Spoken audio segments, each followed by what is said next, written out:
police for 27 years, born here, raised here, so a community person. I just acknowledge Anthony Hay, the Senior Sergeant Prevention Manager, who oversees the prevention side which alcohol harm falls into. So he's here just to observe, I guess.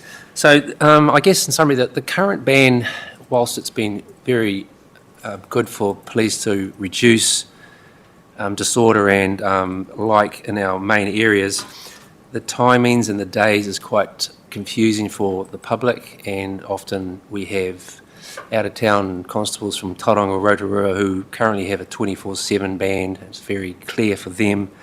So it's been good, but the proposal to increase the hours and 7 days a week is wholeheartedly supported by the police.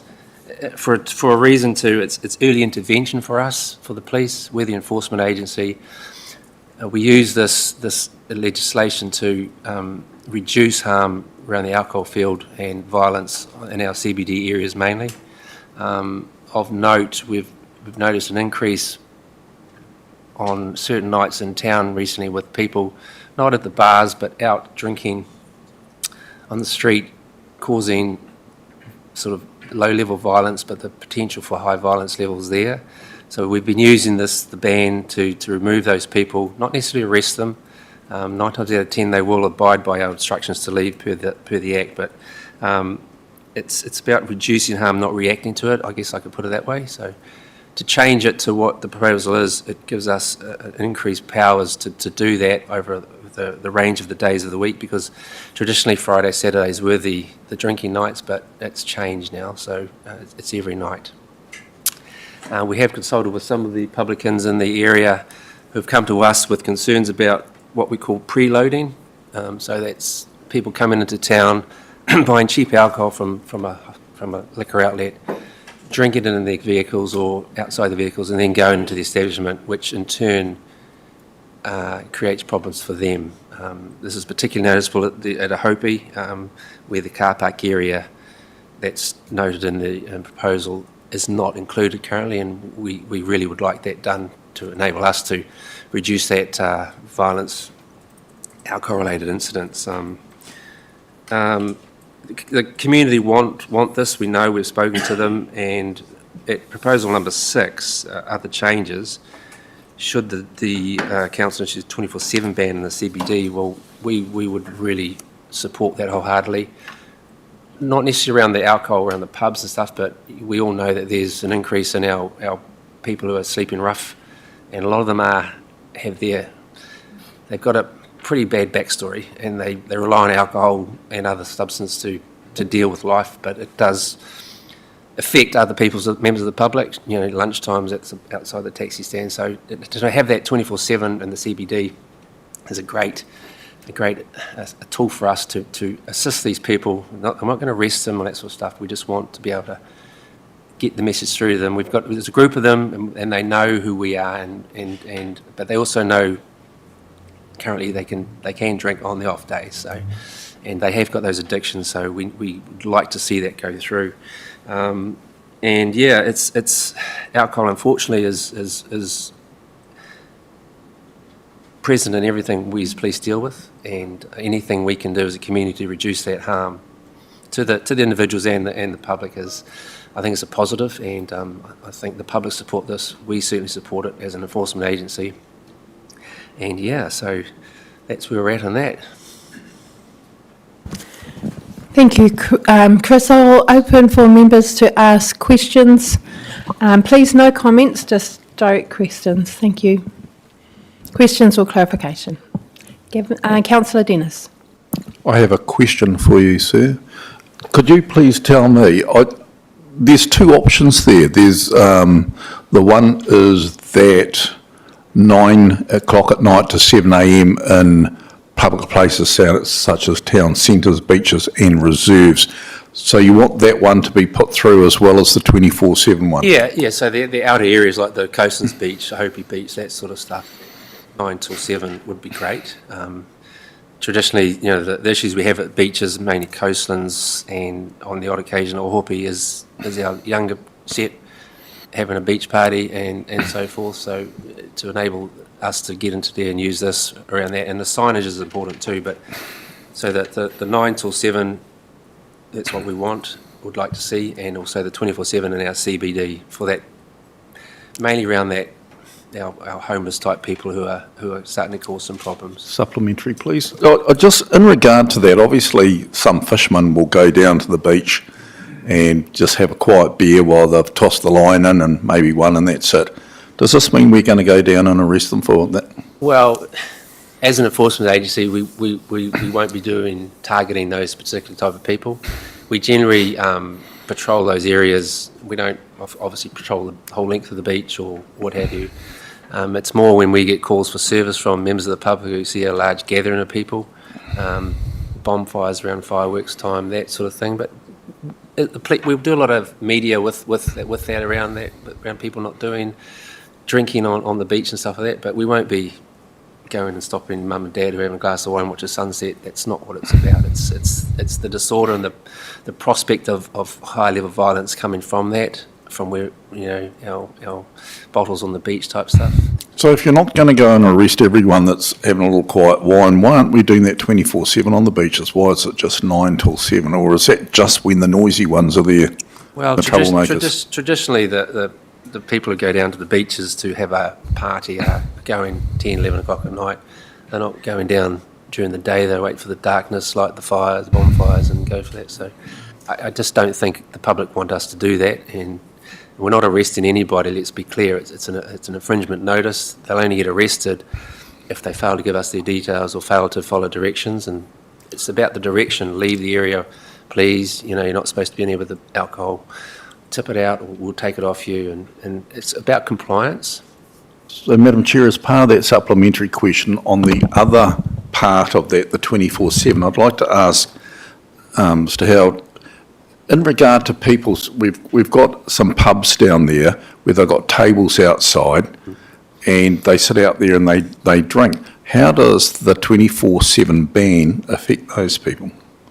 Well, I understand those, but establishments have an area where they're allowed to do that to a certain time at night. Okay.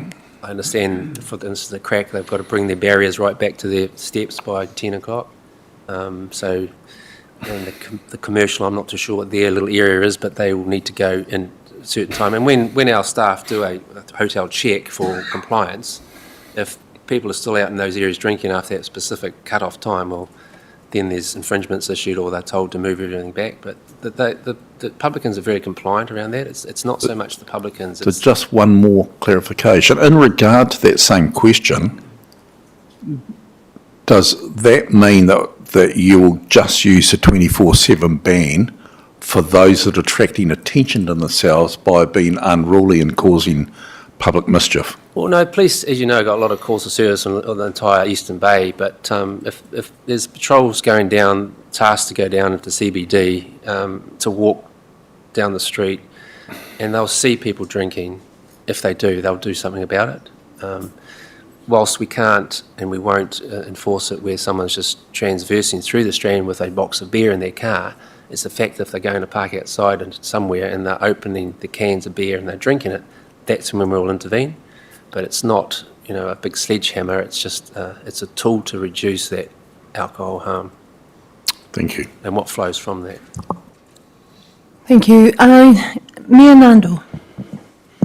Thank you. Thank you, Chris, for coming along, and appreciate your the submission from the police and also being here in person, because I think you bring a perspective from the frontline work that's really helpful to us to understand these issues. So thank you for that. I've a couple of different questions. The first one was around the enforcement, which you've touched on a bit.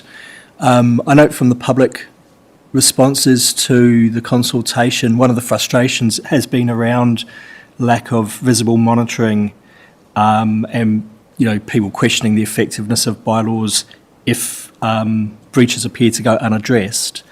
You've talked a bit about the enforcement that you do, but could you just elaborate a bit more?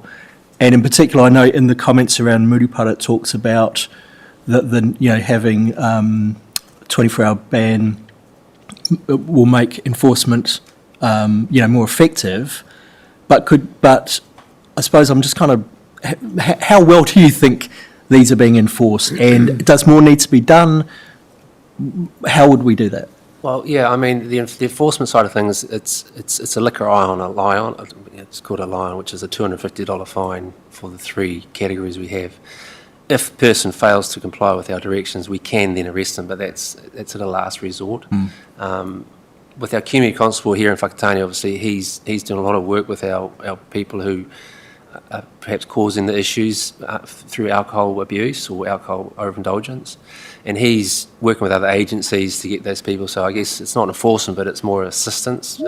Police can't do everything for these people, but trying to educate them that they can't be drinking in these places. So we do that. And to be fair to the police, I mean, 2 o'clock, 3 o'clock in the morning, the boys and girls are out there dealing with the drunk people on the streets. And in my time in the police, when I first started, everybody got arrested and taken back to station. We had opened bottles of beer and whiskey, which are exhibits, the bad old days I call them. But thankfully, we've moved on as a society and as an enforcement agency, and there's more. It's proactive, rather than being reactive. So, and there's media stuff through, and does a prevention media stuff, and I think there's just that small group of people who will always probably just push the limits, and that's when we maybe lift it up in the enforcement level. But $250 fine is a lot of people, a lot of money for our homeless. They haven't got that money, so what's the point of giving them that fine? It's an alternative thing, but it's a tool to use. Look, you can't be drinking here. There's a sign now. It's 24/7, and that's how we're doing it. Thank you. I appreciate that, and it's good to see kind of a non-punitive approach, more of a helpful approach. So thank you for that. And which is helpful in kind of my second question, which is a response to Councillor Dennis's, an answer to Councillor Dennis's question, which is around, who gets enforced, because it's one of the things that constantly worries me is around who the rules get enforced against and who they don't. So we talked about, family having a white on the beach, and the rules kind of don't apply to them, and that's not necessarily a good look for those who, when the rules do apply. Yeah, I mean, I personally, if I was found someone drinking on the beach and they were just having I would say, look, do you realise it's a liquor ban area? Can you tip it out, or and that sort of approach, and that's what our local police do, and it's encouraged by our management to do that. When we've got to lift it up a little bit, the example was a while ago outside the office bar, we had a group of, not teenagers, but the sort of 18, 19-year-olds who weren't allowed into the bars, so they decided they'll just bring their own beer and stuff down and drink outside and cause problems for the bar. So we did a deal with that, an infringement, and 2 got arrested because they had other stuff on them they shouldn't have. So, it's sort of different, if you know what I mean? Thank you for that. I've got one last question, if I may. Okay, then. Thank you, Sorry. Chair. Well, Councillor running close to... My point. So just one very quick one then, since I'm allowed. Talking about the ban at the beaches, is there a risk of that the problem just gets displaced? You've got young people having beach parties is a pretty traditional activity in this country. Is there a danger that if we enforce a ban there, that they go into maybe less safe places? There's always that risk, but our focus is trying to educate these young ones, because they get in there, they're quite young. We're talking 16. They get in a lot of booze from somewhere. Maybe their parents, maybe their caregivers, or maybe they're getting adults to buy it. So we've got school sport officers are doing the education now for the school balls, for example, and there's a lot of emphasis on alcohol and so forth. So I don't think it will be displaced. I think kids will be kids. They will always push the boundaries, and we just got to be ready to deal with it and try and head it off, if I can say that. Thank you. My apologies, Councillor. Thank you. Continue, Councillor James. I'll shut up for the rest of the session. This isn't working anyway, but that's all right. You can hear me, Chris. Yep. Just 2 very quick questions. One of them is with regards to the so-called homeless or the street sleepers. This would give you better control over them, because we do get a lot of complaints about there during the day. Yes, it would. It would we'll approach it with our community council and our beat staff that are doing it now, and there's about 6 of these men who are doing this drinking, and for various reasons. They've got some pretty sad backstories, but it gives us another tool to say, look, you can't be here drinking, and Yep. getting other agencies involved. So yeah, I think it'll be a great help. Yeah, okay, and just a second one very quickly, would Kopi, is there a problem in Kopi, or would they need the same sort of restriction as CBD? We haven't had any calls for service in Kopi in regards to alcohol lately. There are a lot of outlets for liquor there, but we don't seem to come across too many people at all drinking at night or even during the day that we've been notified of. And with the new beat squad we've got, they're going out to those areas. There's 3 of them walking the beat through the supermarkets and so forth. So to this date, they haven't recorded anything alcohol related. So. Thank you, Chris, for your presentation. And just for me, I did have some part-time, but I think they've been asked. It was just around looking at the different communities and looking at the photos. I thought, well, if Murupara was a beachside town, they might be okay, because they'd be able to freely drink around there. But my real part-time, I was glad you had talked about it, was around the support services that support the systemic issues that are in place, and concerns around how, and you identified it, fines or imprisonments or being charged will compound the other issues of mental health and poverty. Yeah. And if this bylaw was to pass, would those supports be part of the makeup before any serious action is taken? Oh, for sure. Yeah, definitely. It's policing's change, and it's about prevention and assisting. And the old days are gone of just locking everybody up and putting it for the courts. It's a last resort. We'll try every avenue possible with other agencies, and everybody's stretched, but if we all work together, we can sort of help these people out, and then it helps everybody. Great. Thank you very much, Chris. Thank you. So next I have Jennifer Lamb. Please correct me if I have said that incorrectly.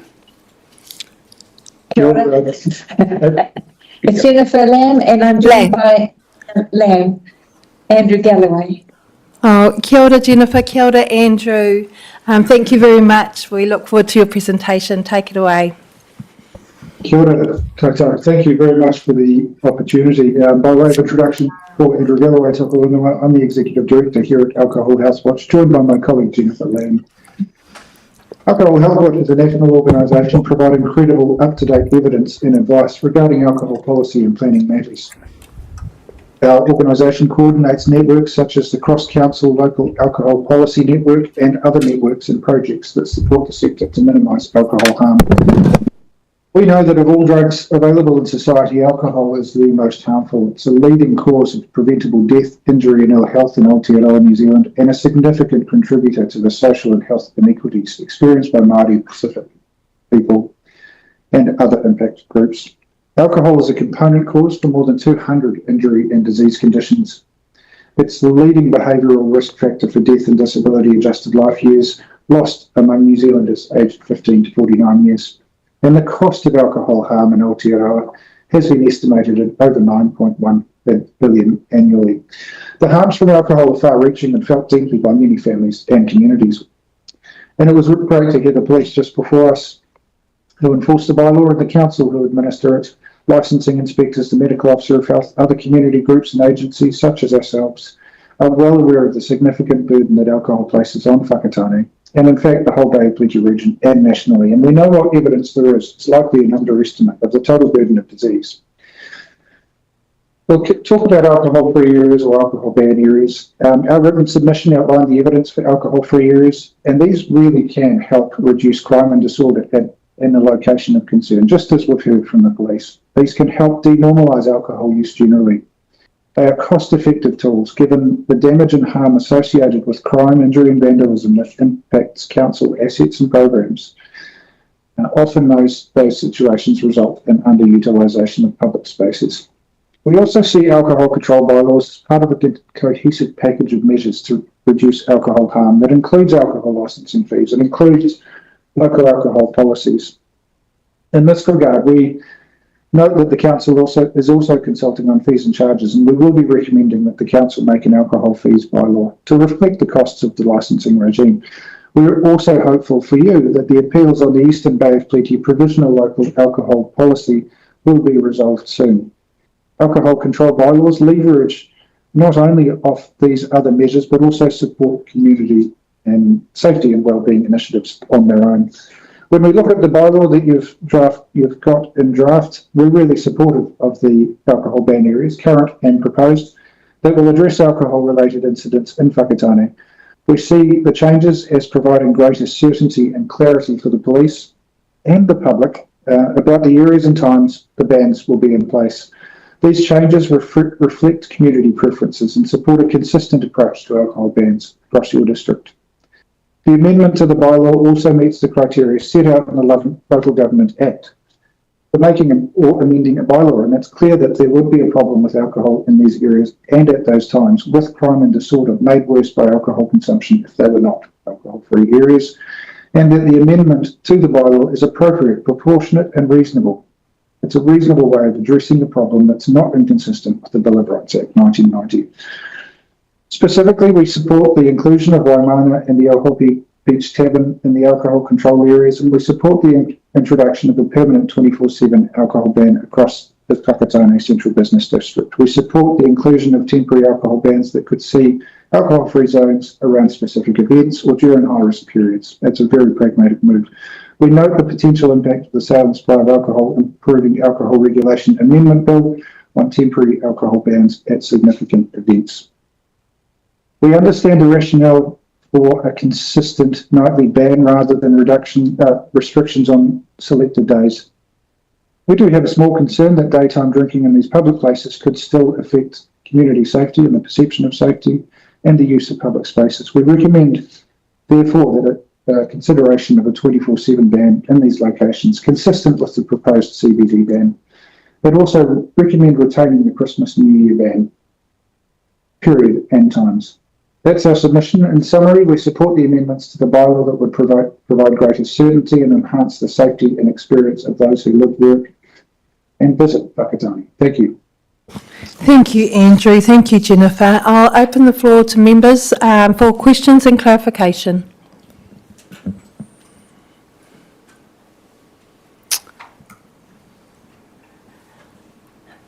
No questions or clarification?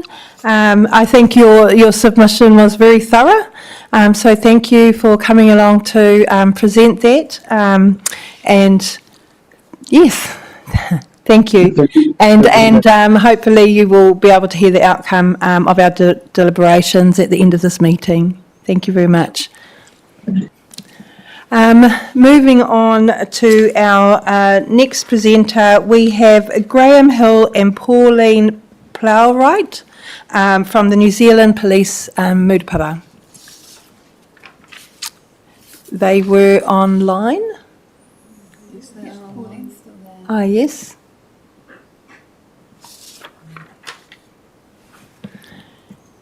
Kia ora, Pauline. We did. Someone able to message them? Kia ora, Pauline. If we don't hear from you, we might see if the next, we do have Mere Honeycomb here, who we may have go ahead if she's prepared to present. Ka pai.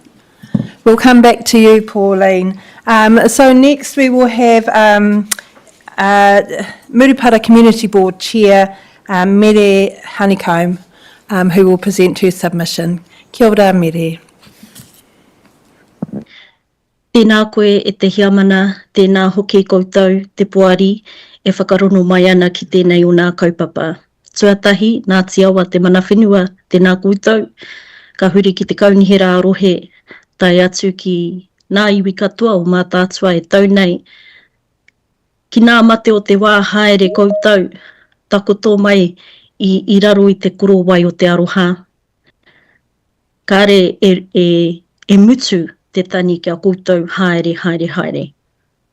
I start my submission off with the acknowledgement to Ngāti Awa, then to the Whakatane District Council, and to the many mate that are on us at the moment, particularly Tāhiri ni Moko Mead, Tāmati Riri, Ahorani Whatarani Winiata, and also to my uncle Tuna Tāwhara, who we buried yesterday.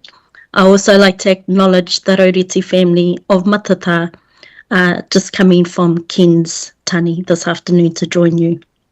I'm going to start with a passage from Rose May Hana's Mō Te Atea traditional song from Ngāti Manawa to centre my kōrero before I begin the submission.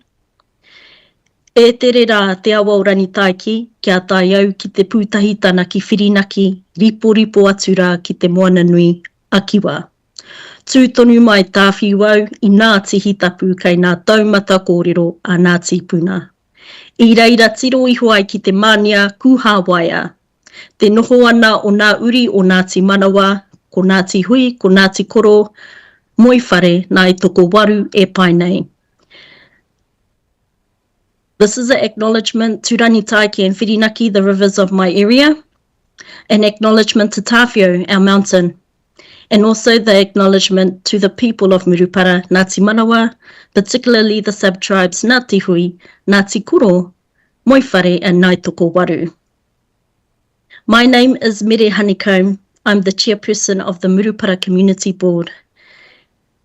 It's a board that encompasses the Te Urowera General and Toikiuta Māori wards within the Whakatane District Council, serving the communities of Waiohau, Galatea, Te Whaiti, Mininui and Ruatahuna.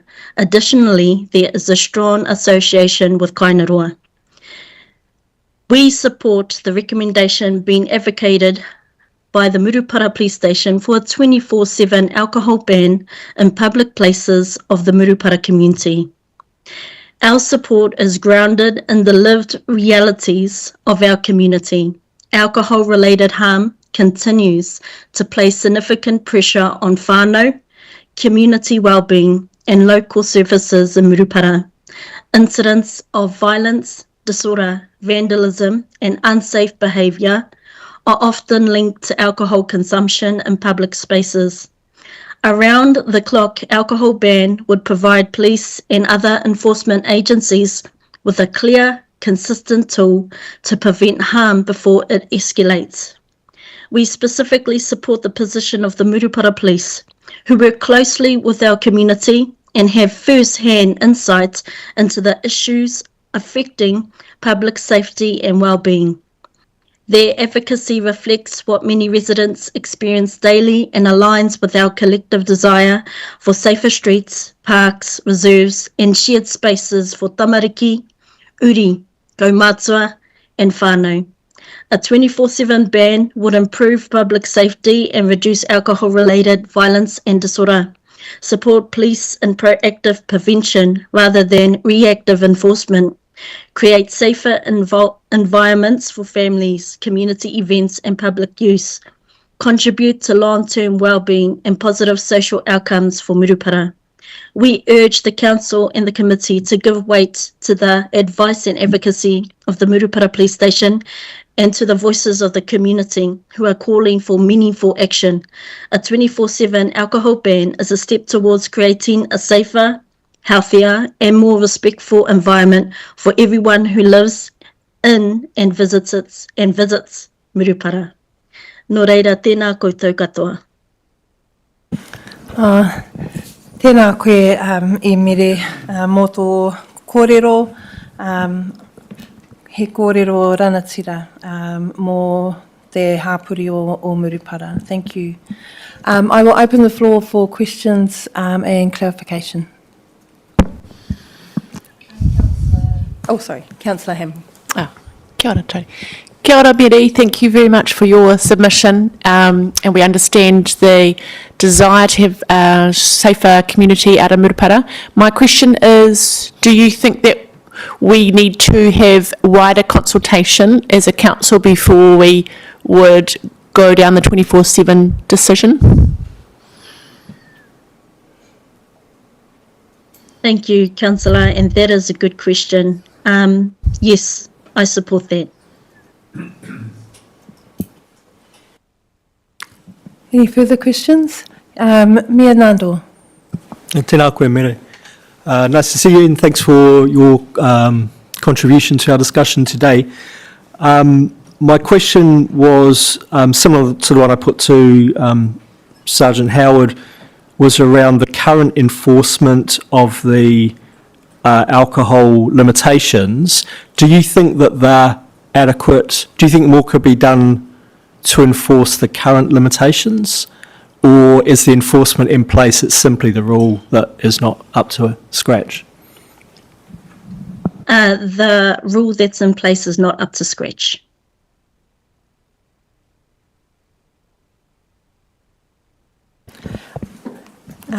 Kia ora te tuahine. I have a pātai.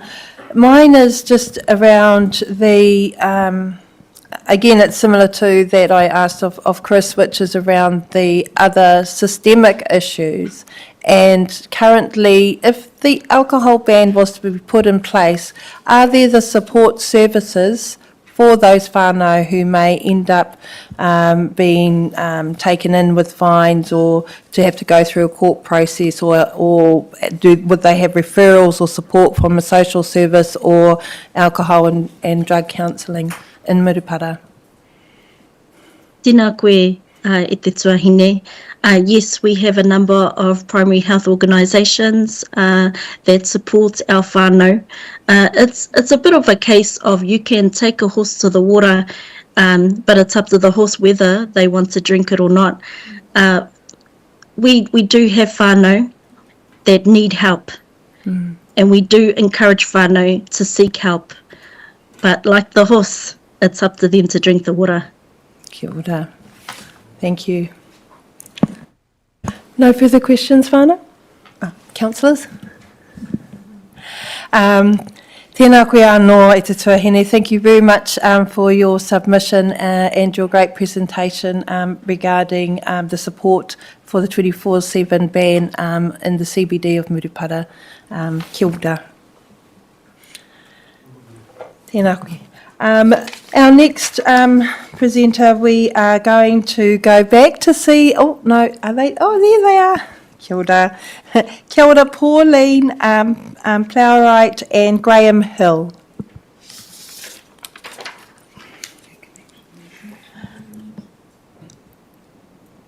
Just checking in, Pauline, to see if your connection is up and running. You may have to turn your camera off and speak if it keeps on freezing.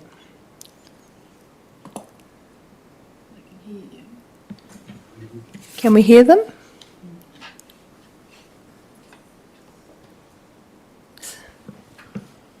Is their sound on? Kia ora, Pauline. I'll just check in again just to see if you can turn your speaker on, if we can hear you. Carl? Aroha mai, Pauline and Andrew. It looks like they might try and sign back in again. We're just checking to see if Linda Conning is here to present from Predator Free New Zealand.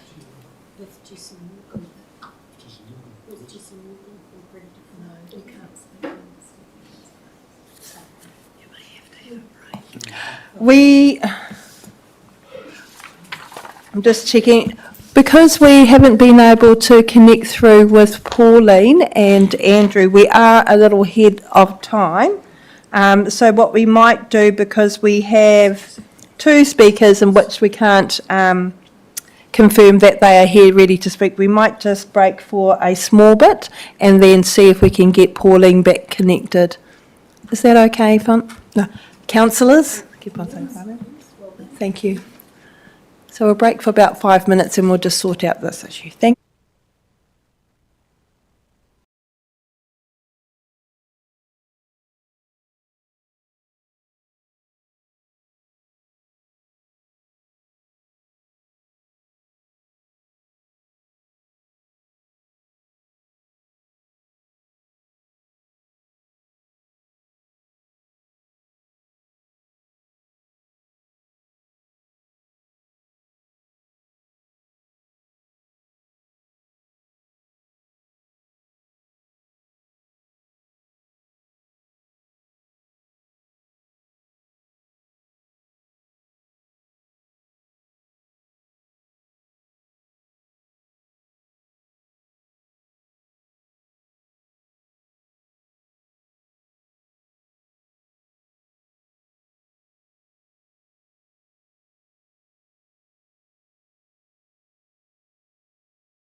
Kia ora koutou. So we are reconvening again. Thank you very much all for your patience. And we are now going to have Pauline Plowright from the Murupara Police who is going to present via audio. Thank you. Okay, go ahead. Thank you. Kia ora koutou, it's Senior Sergeant Graham Hill here from the Murupara Police. I'm here with Pauline Plowright, and I'm not going to regurgitate the police submission for Murupara, and I fully tautoko what Sergeant Howard from Whakatane has already presented to the council, and I also tautoko exactly what Mere has said on behalf of the Murupara community.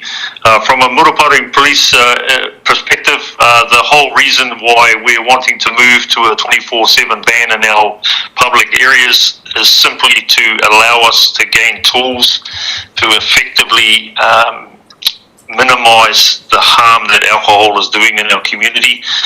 Is to prevent the likes of the Murupara Tavern having people parked outside drinking into the early hours, having their own party when the licensed premises is right next door. It's about stopping our young tamariki coming home from school and having to walk through the township and see a number of persons sitting in the township intoxicated or in the throes of intoxication. It's just allowing us to basically provide us with tools to be able to effectively move people along and keep our community safe in respect of our alcohol harm. It's not there as a punitive measure from a policing perspective. It's a tool that we would like to be able to utilise to effectively reduce the harm in the Murupara area.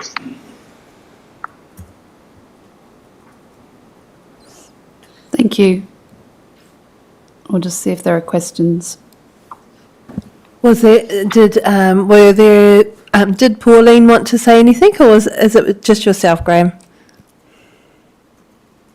No, it's I just tautoko what Graham has said to in support of what. I've got nothing to say.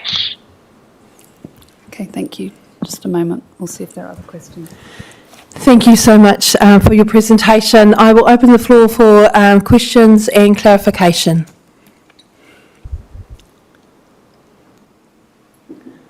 Great. So there doesn't seem to be any questions at all, but I just want to mihi to you for being able to present to us and to persevere through technology to ensure that the Murupara Police is able to have their say.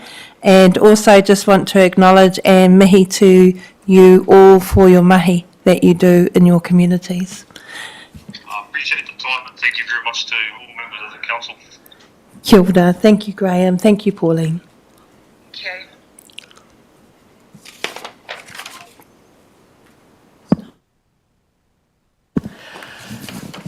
So, whānau, we still have our other submitters that we're trying to get a hold of. Because we skipped ahead, they weren't due until just after 2. So I think we will need to ask for another adjournment just to have that time until we wait for those presenters to arrive. Ka aroha hoki. Thank you for your patience.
The mics will be going on now.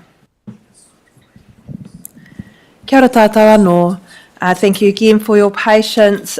We will be moving to the submitters that we have online. We have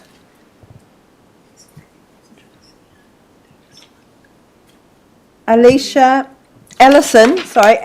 Vaughan and Christine Sumner from SPCA. Kia ora. Can you guys hear me? Yes, we can. Thank you. Great. My name's Christine Sumner and my colleague Alison Vaughn. We are both science officers with SPCA, and we're happy to join you today to talk about our submissions on the Keeping of Animals bylaw and the dog control bylaw. Is it fine if I share my screen? We do have a short presentation. Their submission is on page 72 for reference. Sorry, I just wanted to make sure it was okay if I shared my screen. We do have a presentation.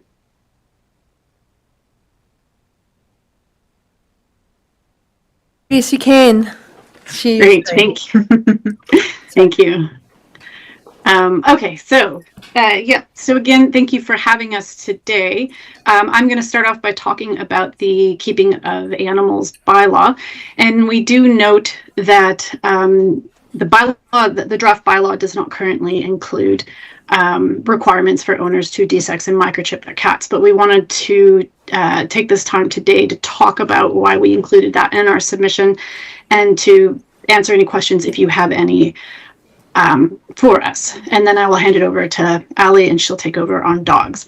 So for starters, just to understand companion cats by the numbers in New Zealand, there's a lot of them. There's 1.26 million companion cats in New Zealand living in about 35 to 40% of homes. This is the most popular companion animal. And what we know from a national representative survey is that 96% of these cat owners report their cats as being desexed, and 72% are microchipped. And this looks really great for New Zealand. This, where we can say that there's a lot of cat owners out there that are responsible. Stray cat numbers are a little less known. These are the unknown cats that live in our communities with us or near us, but they don't have an owner. We don't have numbers on stray cats officially, but we do know where we have a lot of companion cats and where we have a lot of companion cats that are not desexed, we have more stray cats. And we also know there are higher densities of stray cats in areas that are lower socioeconomic status. So another thing, though, we want to talk to you today about this seemingly responsible cat ownership is what we see.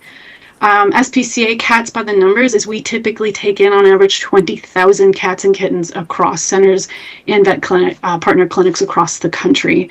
Most of these cats are from their owners who are unable to provide care. The cat might be very old, or importantly, these are kittens born from unplanned breeding, so the companion cat has not desexed their cat yet. And they have kittens that they just cannot provide care for. But most of the stray cats that come into our center, and especially in Whakatane, are stray cats. So these are cats that are born stray. They never had an owner. They weren't born in a home. Or they're also lost companion cats. So most cats in New Zealand are able to kind of come and go from home, and they can end up lost, where they just don't make it home, but they are still living in the community, or they've strayed quite far. Importantly, 30% of the kittens that come into our centers are in poor health. So this is also a problem from our perspective when it comes to what's happening out in the community. These are the kittens that just make it into our centers. We know that there are a lot of kittens that perish out in the community. And one thing that has been studied is this number has not really gone down in the last 5 years. So even though we have a high number of cats being desexed or owners reporting their cats are desexed, we are still seeing a lot of cats that need help from our centers. Desexing cats has a lot of benefits. We know that there's improved health, especially for female cats, but importantly, it changes the behavior of cats. Cats who are desexed are less likely to fight, they're less likely to roam, they're less likely to do things like spraying and marking. These are totally normal behaviors for cats, and they're linked with their sex hormones. So desexing can really help reduce the cats doing these behaviors. Importantly, these are the types of behaviors that annoy people in the communities. These are often what can be considered nuisance-related behaviors for cats. But one of the most important things, why we go so hard on getting cats to sex, companion cats to sex, is because we want to decrease these unwanted litters. These are the litters born from unplanned breeding. And the importance of this is because this is one of the drivers for stray cats in our communities. They are coming, it is heavily reliant on the undesexed companion cat rate. So if we look at this kind of in one broad picture, we have different kinds of cats. We've got the companion cats here in blue. They have a home, they have an owner. And then we also have our stray cats in purple. They're in our communities. Some are rural. Often they are in more urban areas, but these are unowned cats. And then up here in the corner, we have our feral cats. These are cats that don't live near us. They don't want to be by us. These are effectively animals living in a wild state. But these different kind of cats interact with each other. Companion cats contribute to stray cat populations. Either they are a lost companion cat living as a stray, or they're producing these unwanted or unplanned litters of kittens. Stray cats make it into the companion cat space too. It's one of the more important things we do is we rehome stray cats that are capable of living in a home. We do have evidence in New Zealand that stray cats can directly contribute to feral cat populations, but importantly, feral cat populations are also self-sustaining on their own. They don't really need inputs from our stray cat populations. Going back to desexing, this is the part of this interaction we want to stop. We want to stop the flow of kittens from the companion cat space contributing to stray cat populations. And desexing companion cats is essential for this. We also, the fewer companion stray cats we have, we can help stop the potential future feral cat populations from the stray cat populations. We've heard this called turning off the tap. The more that we can reduce stray cat populations, we can reduce this potential future feral cat. That being said, microchipping, super important for helping us get lost cats back home. Cats are allowed to come and go from their homes. Cats can go really far. Most people do not understand how far their cat can roam. And microchips really help us reunite the cat with their family faster. Microchips also are important for knowing if a cat has an owner. In particular, we know there is increased interest in trapping cats in communities. Microchips are an important tool for helping us understand if this is someone's cat that you have trapped. Real quickly, local bylaws. We know there's been an increase in the districts and cities that are passing bylaws related to cats. We have about 19 councils that have limits on how many cats can be at a residence, and about 14 councils that have desexing and microchipping. Most have both, and then there's just a handful that, or just a few, sorry, that have one or the other. Importantly, probably one of the more important questions we get asked is, does it work? It's hard to tell because often we don't have much survey work or measurement happening after bylaws been passed, but Companion Animals New Zealand released last year their survey that they do every 4 years, and it was the first time we started seeing some changes in owner behavior. It's a small number, but it did pick up in the survey that 2% of owners desex their cat and 6% of owners microchip their cat because of new local bylaws. So this tells us there's some impact happening, and this is likely impacting the people who have just not prioritized these behaviors compared to the people who just can't afford it. We need other solutions for that. We need to subsidize desexing for people who can't afford desexing. But the bylaws are possibly motivating the people who just haven't gotten around to doing it yet, or it's not high on their priority list. And that being said, I'm going to pass it over to my colleague, Ali. Sometimes do go by Alicia, so I'll answer to anything. So I did just want to quickly touch on a few points we included in our submission and a couple of other points that may be of interest. So firstly, to say we are strongly in support of dogs on leash in the CBD. We know that this helps to facilitate socialization, particularly of puppies. And that's really important to make sure that these animals grow up into well-behaved, unflappable dogs that make good members of our community.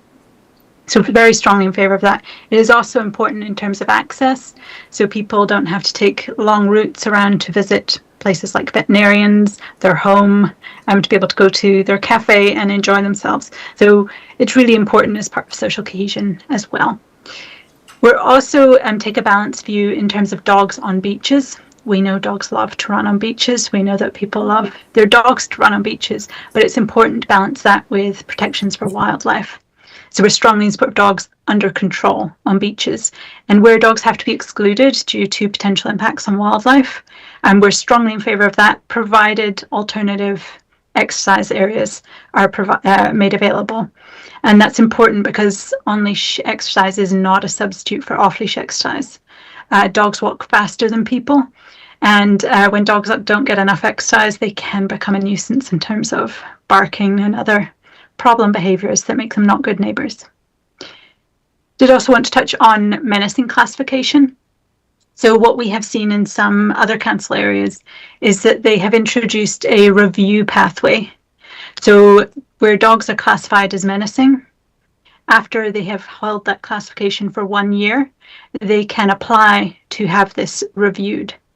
And the goal of this is to change irresponsible owners or owners of menacing dogs into responsible owners whose dogs are no longer a menace to their community. So normally that requires some kind of proof of having done training or depends on the council, some kind of assessment, but it's really about bringing people back into the fold rather than having a classification and being forever classified as menacing. The other part around menacing and dog attacks is that we're really strongly in favour of an objective, evidence-based approach to dog bite incidents. And that really helps in terms of expectation, both of the victim and the dog owner. And also means that we are, by taking an evidence-based approach, doing our best to protect our community. So one of the key things of these tools that are used in evidence-based approach is that they look at bite inhibition. So when dogs are puppies, they learn with their litter mates, when they have these sharp puppy teeth, they learn about how much pressure they can apply without hurting the other participant in their play. When puppies don't have this, they often don't have good bite inhibition, which means when they do bite, it can be very serious indeed. And so using validated tools allows for an assessment of future risk as well, which can be really important in an appropriate response. I did just want to add a little bit as well, if we have time, on desexing of dogs repeatedly found roaming. I know this is Council's #1 issue with dogs. It's also for SPCA one of our big issues that we've actually seen over the last few years, a jump in the number of stray puppies being picked up. So in 2024, we had 47 puppies total entering our centres. In 2025, we had 111, of which 67 were strays. Already this year, we have had 58 puppies enter our centre, of which 41 were strays. So one of the things we really encourage is where dogs are being picked up for roaming, that councils can include in their bylaw a condition to have dogs repeatedly found roaming desexed. And this could be really helpful in addressing this issue. And then finally, on the topic of dogs, I did just want to say, I know Council does excellent work in terms of education around dog safety. We do also have SPCA resources that are available for free on our kids portal, and I'd be happy to provide Council with a link directly to that. These were developed over a number of years. They are evidence-based, and they are designed, we're gradually building the programme to cover consistent messaging across schools, for families at home, because it's really important that people know how to keep themselves safe and how to interact appropriately. So with that, I think we can hand over for any questions you may have. Great, thank you, Alison. Yes, questions or clarification? Kia ora, Councillor O'Brien. Thank you, ladies. Just one simple question. Currently, we don't have cats included in our keeping of animals bylaw. Should we include them? After your great presentation about lovely cats. Yeah, we 100% support inclusion of cats in your bylaw for all the reasons we discussed. And if there's any more evidence you want, we're happy to talk afterwards as well. Thank you. Councillor James. Yeah, just a quick one. With microchipping, it tells you who the owner and everything is. Are they GPS tracked or not? No, the microchip is just a scan of a number, and then that number has to link up to registered owner information. So the owner would have to do that on the New Zealand Companion Animal Register for cats, or the same way with dogs with council, but no GPS on that type of chip.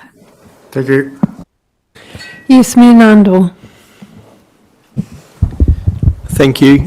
Thanks for your presentation. It's really interesting, and I think it's it's an issue that bubbles up to the surface in this country on a kind of regular basis, but we haven't taken comprehensive action around it, and it's a serious issue, I think. My question is around the kind of legislative framework for these bylaws. So, am I right in thinking that currently legislation is completely silent about cat restrictions, and that councils are introducing bylaws kind of under their own kind of powers under the Local Government Act to do that? Is that how that's working now with those ones that have introduced these kind of restrictions? I would not characterize it that way. My understanding, but again, I'm not a lawyer, so please keep that in mind. Cats are defined as animals in your bylaws, and it is a keeping of animals. And what we have seen is a lot of the councils that have gone down this pathway have gotten really good policy advice, and it's included in a lot of the submission documents that go out, the reports that are put up with the draft bylaw. So those could be a really good source to see where the policy and legal people on councils have asked that question and said, is this a tool we can use? Where I think the question could be is, why are you passing the bylaw? So the LGA doesn't provide for bylaws that would protect biodiversity. It is for addressing things such as nuisance. And so I think that's possibly where that question can come up. But it's not my understanding that councils are doing this outside of the scope of the LGA. Thank you, that was really helpful. Mm-hmm. Thank you. There doesn't seem to be any further questions. I just wanted to mihi to you both, Christine and Alison, for a very interesting presentation and lots of valuable information there. Thank you very much. We now have the New Zealand, Predator Free New Zealand, Linda Conning. No, sorry, it's Jessie Morgan. Jessie Morgan. From Predator Free New Zealand. Thank you.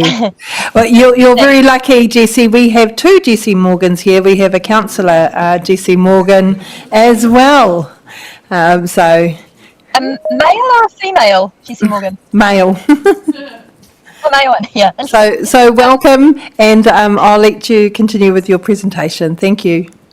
Thank you, and apologies for my setting. I'm on the way to field days, so doing this en route to that. Thank you so much for having us here, and I wanted to tautoko Christine's presentation around cats. We're very supportive of the work that SPCA do in this space, and we've been working together with them for a number of years. Our submission is really very similar to what Christine has said, which is we think cats should be added to the bylaw, and we're seeing increasingly around the country as councils review their bylaws that they are adding provisions around cats. It sends a really strong message about what responsible cat ownership means, but it also means in areas where you are doing cat control, you can work out if it's an owned cat or an unowned cat. So I know in Whakatane there's a lot of predator control happening, and in those kind of peri-urban settings where you're unsure whether you have a cage trap, a live capture trap with a owned cat in it, you can scan that cat and return it to its owner, or if it's not owned and it's a feral cat, you can euthanize it, taking the all the provisions that you need to do. So we are strongly in support of adding desexing and microchipping to your bylaw. You may be aware that feral cats have recently been added to the government's Predator-Free 2050 strategy as well. And I think in time we will see more of a national framework around cat legislation. There's currently a Cat Management Act in the biscuit tin at Parliament. We know that councils around the country are calling out for stronger policy direction on cat management because it is so piecemeal around the country and it's really inefficient, every council having to make their own decision on this. So some guidance from central government would potentially be quite useful for most councils. The thing Christine didn't talk about and is a little bit outside the scope of bylaws, but is the impact that cats have on our biodiversity.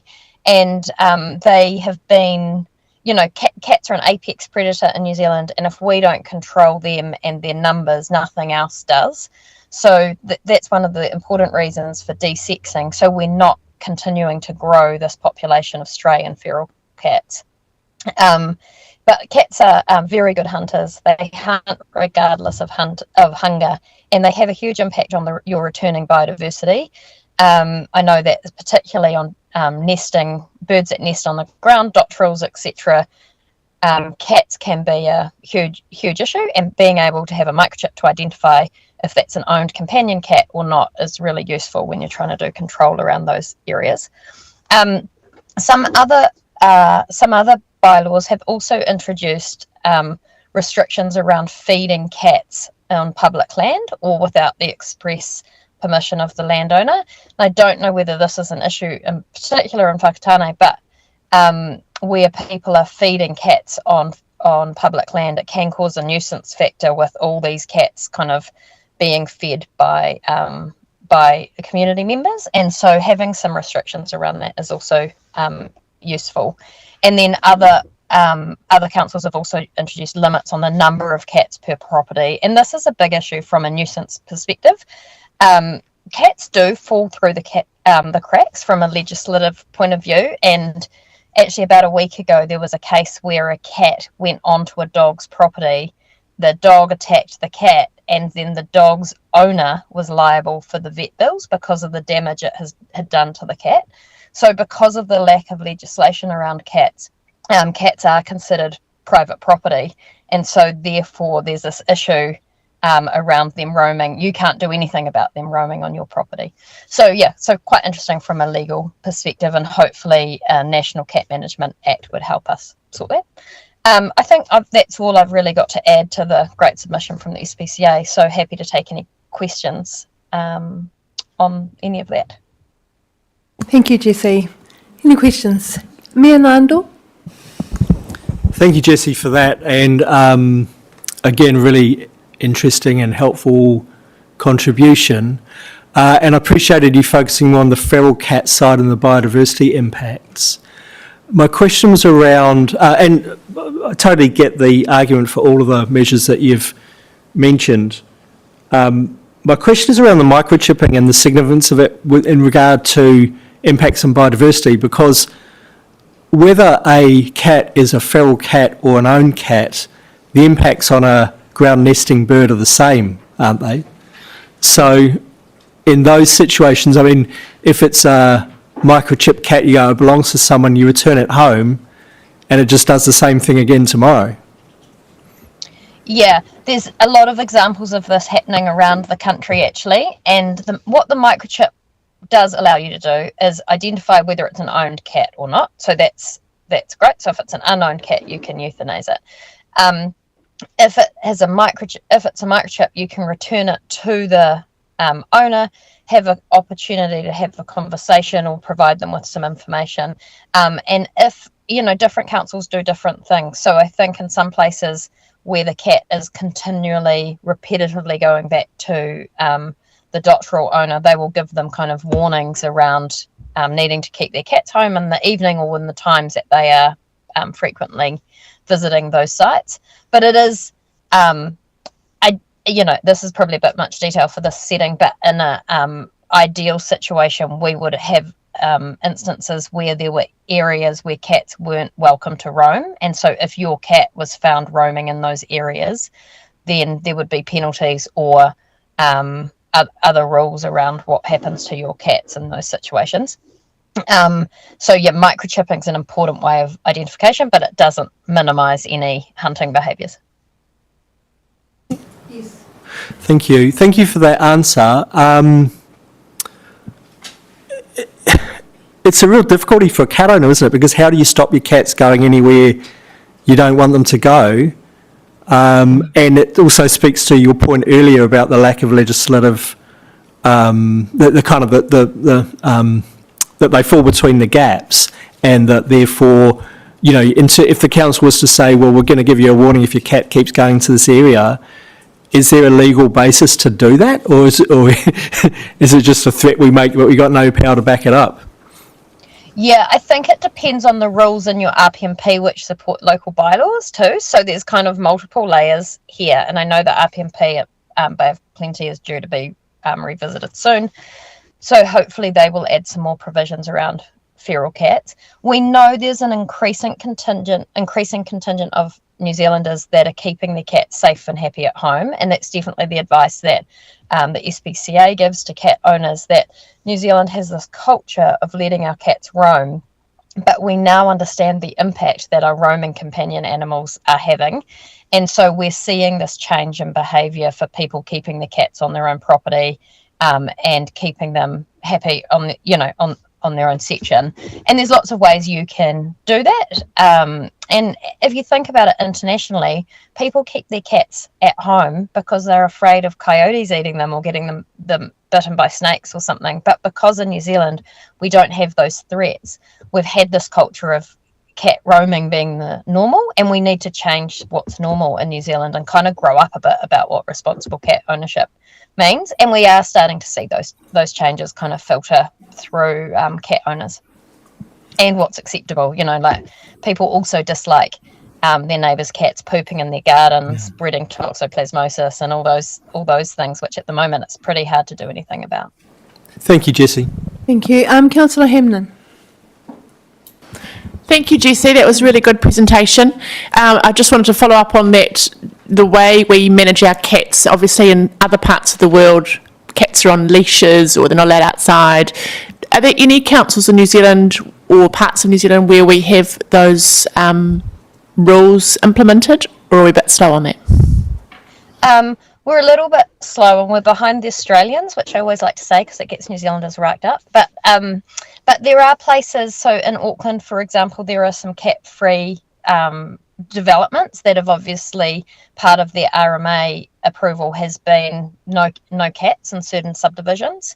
In the whole of Canberra, or the whole of ACT, actually in Australia, there's no cat roaming allowed over, so any new cats from a certain date had to be contained on their own property. So we are seeing it happen more frequently, but New Zealand doesn't have the framework, the national framework to do a lot of that stuff, but councils are doing it on their own accord. The Auckland Council RPMP is pretty progressive on cat management. Thank you for that. Thank you very much, Jessie, for your presentation. Great to have you here. We'll be moving on to our next presenter. Thank you for your time, Jessie. Kia ora. And that, to see if we have, is it Linda? Is Linda here? Thank you, Linda. Linda Conning, now Jessie's already spoken for Predator-Free New Zealand, so you're here for Forest and Bird, is that correct? Yes, but I'm also presenting on behalf of the Whakatane Kiwi Trust this afternoon. Okay. If you could move your microphone closer, please, that would be great. Thank you.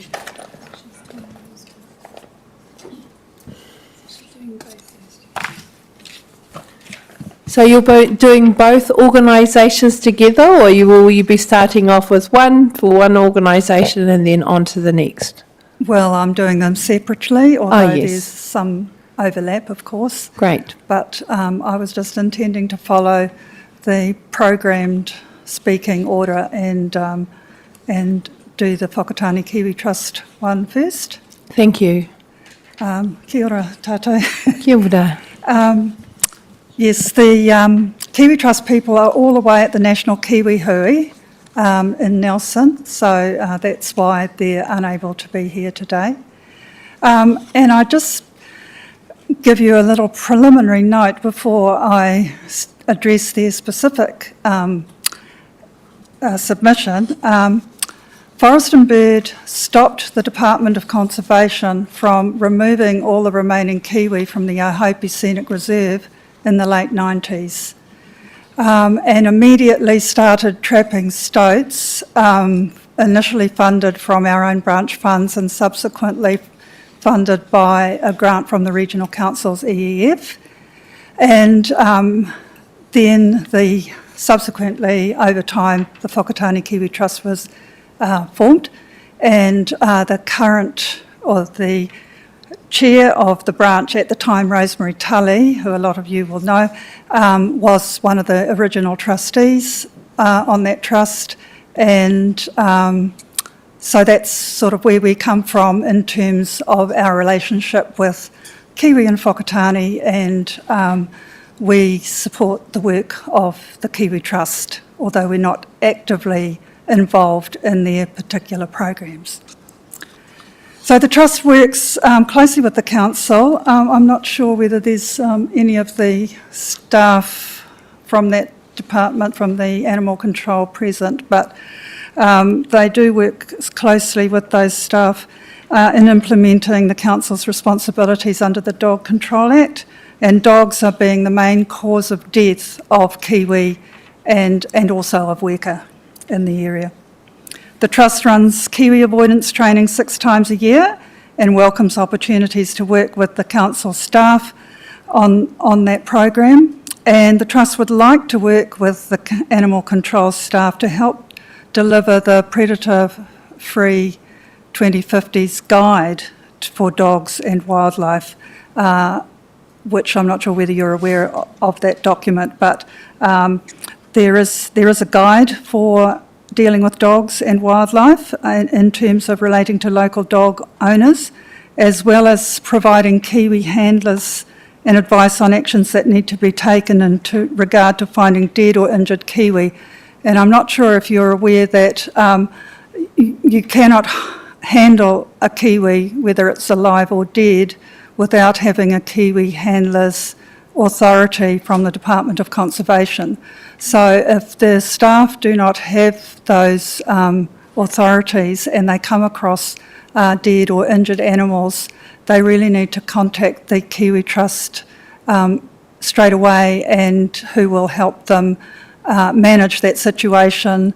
Often there's issues like collecting evidence and taking samples and that sort of thing. So the Trust would really like the Animal Control Department to be aware of that and make use of that service that they provide happily.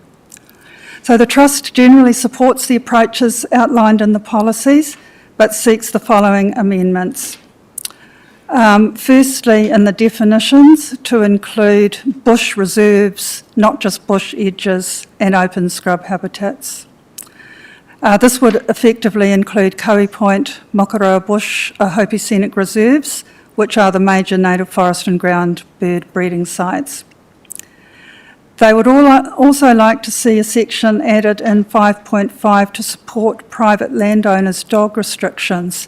For example, the Lathams, who provide a public walking access with dogs on leads, but in January this year a kiwi was killed on private land close to that track by a dog. By including a statement in the policy on how the Council will support private landowners via property visits, advice and education to stop unwanted dogs coming onto their properties, which seems to be a bit of a theme about control of animals. The Trust would like to see a map included within the policy of Latham's Track being a dog on leash area for information purposes only. I'm not sure about the legal application of bylaws to private property, but that's an issue that the Trust has raised. They would like the council to actively respond to reports of roaming dogs by including the loan of dog traps, dog identification and education to dog owners. In section 6.2 about discounted registration fees, they would like to see added current Kiwi avoidance trained dogs. That's a point with which Forest and Bird is supportive of also. And they would like to see in the section 10 enforcement to amend F to include rushing or biting protected wildlife as a reason to issue an infringement notice. The decisions they seek on the schedules, Schedule 2, 2.2 dog restricted areas, to include a list of the specific roads, Burma Road, Marae Taitra Road, Koh Point Lookout Road, Gorge Road, Ohope Road, as areas where dogs must always be on leash or lead. It gets a bit complicated where, for example, where Burma Road meets Ohope Road, there needs to be a dog on lead sign at the beginning of the road. At the moment, there's only a sign at the car park, on the top car park, and on Marae Taitra Road, there also needs to be signs. The Trust would happily work with council staff on advising on the best locations to put signage. They would also like to see a clarification of the restricted areas and the prohibited areas in 2.3, where it says bird nesting areas is identified in Schedule 3 maps. This is the list of the breeding sites along the Matata Straits. I'm suggesting to as assistance on this particular point, because it crosses Forest and Bird's interests, that putting the words other specified bird nesting areas at the beginning of that list might help. I really need to explain here, there is the history of why those sites on Matata Straits are dog on leash as opposed... Kia ora, Linda. I'm just reminding that it's 10 minutes for each organisation and we've got about 2 minutes left. Yes, I can see the clock. Thank you. Yes, thank you. And going back to the previous iteration of the district plan, we had rules in the plan about dogs and vehicles around the spits, the Pihi and Ohope spit. And that's where the current dog bylaws arise from. At this point in time, Forest and Bird advocated for having those sites along Matata Straits included and agreed to them being on leash rather than prohibited for sort of practical and community engagement reasons. So that's the reason behind there being a distinction. If the council wanted to take that further, then we would support that, but that's the current situation. So the last big thing for the Kiwi Trust is this, correcting the maps and clarifying the maps. And these details are all in the Trust's written submission. And there's an issue with the colours not necessarily matching up. There's quite a big problem with maps 9 and 19 to do with Burma Road, and the Trust is suggesting that there is a separate map that has the whole of Ohope Scenic Reserve on the one page instead of it being spread across several maps at the moment. They're suggesting including the Vibrifo Reserve as a dog prohibited area for consistency as it adjoins other similar areas, including the Dodds Covenant as a Kiwi zone and dog prohibited area. This is really important because it's a QE2 covenant and part of the Whakatane Ohope Reserve's biodiversity area. The public walking track goes through it, so it needs to be given the same signage, at least, as other Kiwi zones. And in Burma Road, in one of the maps, there's sort of there's a little zigzag, and it's part of the map and within the loop is not coloured red for prohibited, so that needs fixing. And the biggest one really is that there's a huge area of Kohi Point Scenic Reserve that is not included, shown as a prohibited area on the maps, which would mean it was possible to take dogs walking in Kohi Point Scenic Reserve, which is a Kiwi zone, from Seaview Road until it reaches the rest of the track. So I'm not sure how that got missed, but it is just an error, I'm sure. Thank you, Linda. Are there any questions or clarification? Mayor Nyandol. Thank you, Linda, for your really comprehensive and helpful submission. I think there's a lot of detail in there that we should be paying attention to. I just have one question, which is the suggestion around Kiwi avoidance as being one of the criteria for reduced registration. How long do those certificates last for? I'm not 100% sure. I think originally it was 12 months, but I've heard informally that it's only 6 months. Well, okay. But I think everybody who's involved in biodiversity protection would agree that it's helpful to give some kind of incentive to dog owners if they go through that training. They do have to do it every year, and so once they're in the system, they can be reminded. It's a great thing that is being done here in Whakatane. Yeah, thank you. Yeah, it's great, sir. Thank you, Linda. Councillor Dennis. Thank you, Madam Chair. You made a statement earlier on that the vast majority of Kiwis being killed is by dogs. Are there any being killed by cats? Feral cats? No, I don't think so. It would be very rare. Kiwi are quite aggressive. They've got sharp beaks and very sharp claws and can generally fight off a cat, but it's not beyond the possibility that feral cats may do that. And within the Kiwi Trust area here, particularly Ohope Scenic Reserve, originally the eggs were collected and taken to Rotorua to be hatched, and then they weren't brought back until they'd reached 1 kilogram in weight, which made them able to fight off a stoat if necessary. Because of the spectacular success of the Kiwi project here, that Operation Nest Egg is no longer done because it is quite expensive, but there is quite a mortality of nests being predated by stoats. So, just another one, please. So does that mean that if you're saying there's quite a bit of stoats in there, are we doing a lot of trapping for the stoats, for the musteloids? Oh, absolutely. A huge amount of work is being put in to try and control stoats. But we're still not succeeding if you're saying there's quite a lot of nests that have been destroyed by stoats? Well, what is happening is the Kiwi are moving out of the protected area into unprotected areas. Yep. That's one factor.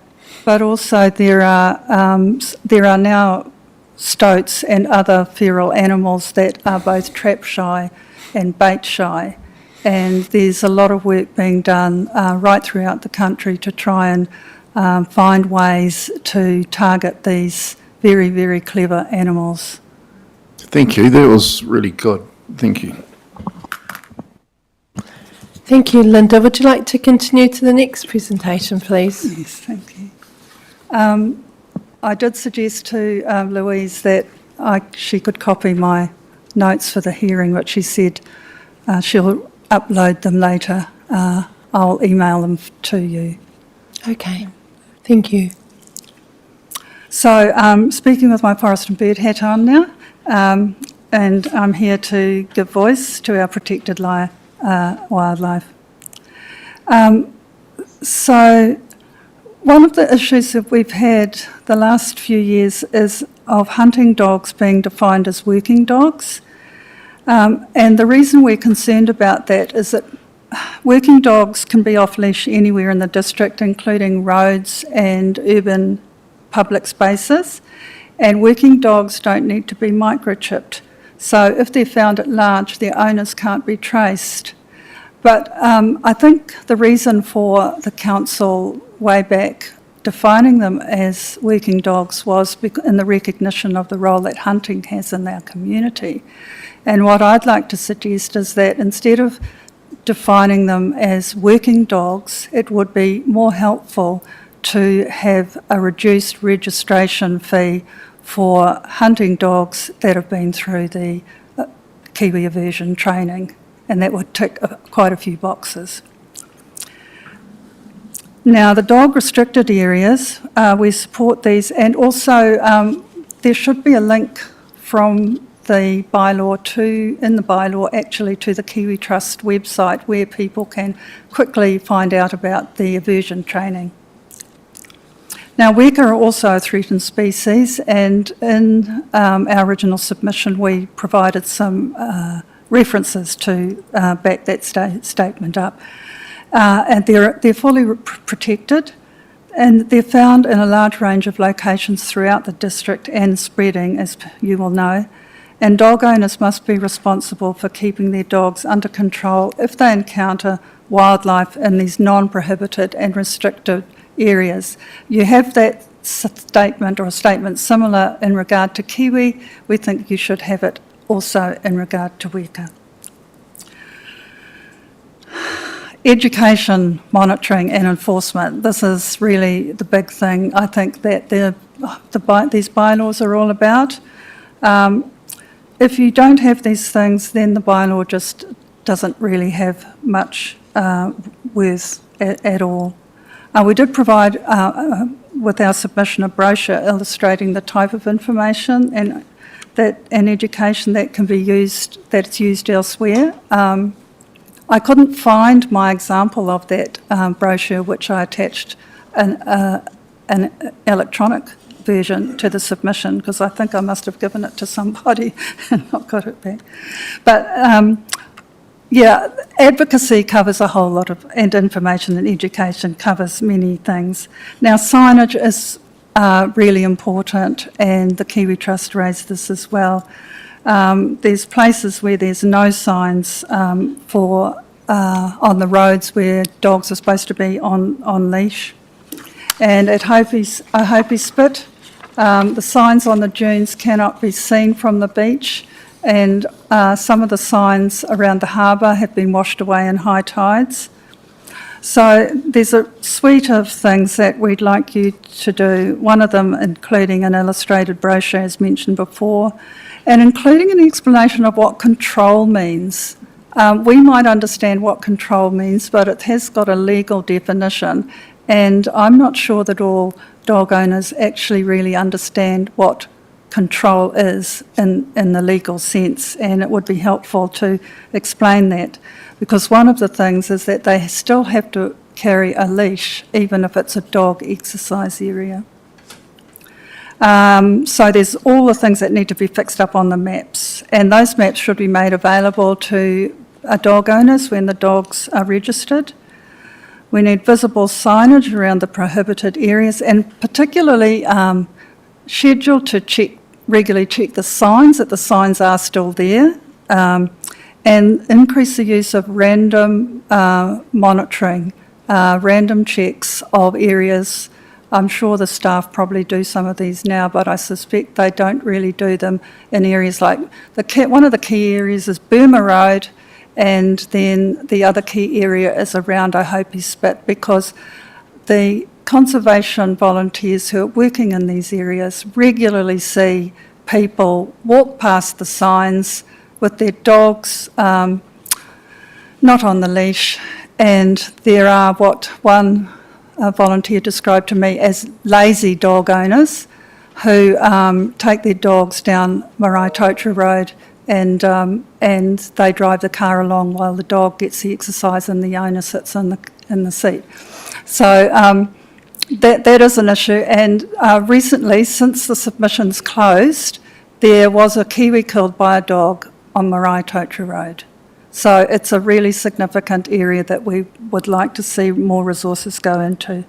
And one idea that we are suggesting is that you use trail cams or live cams that are linked to smartphones, so they can show when there's people walking past a sign with a dog that isn't on a leash. So a couple of areas that in Schedule 2 where the dog prohibited areas need to be changed a little bit. The Aotearoa Tennis Court Reserve shouldn't be a dog exercise area. It's right across the road from an entrance to the Scenic Reserve, which is highly used at the moment now that the West End entry isn't available.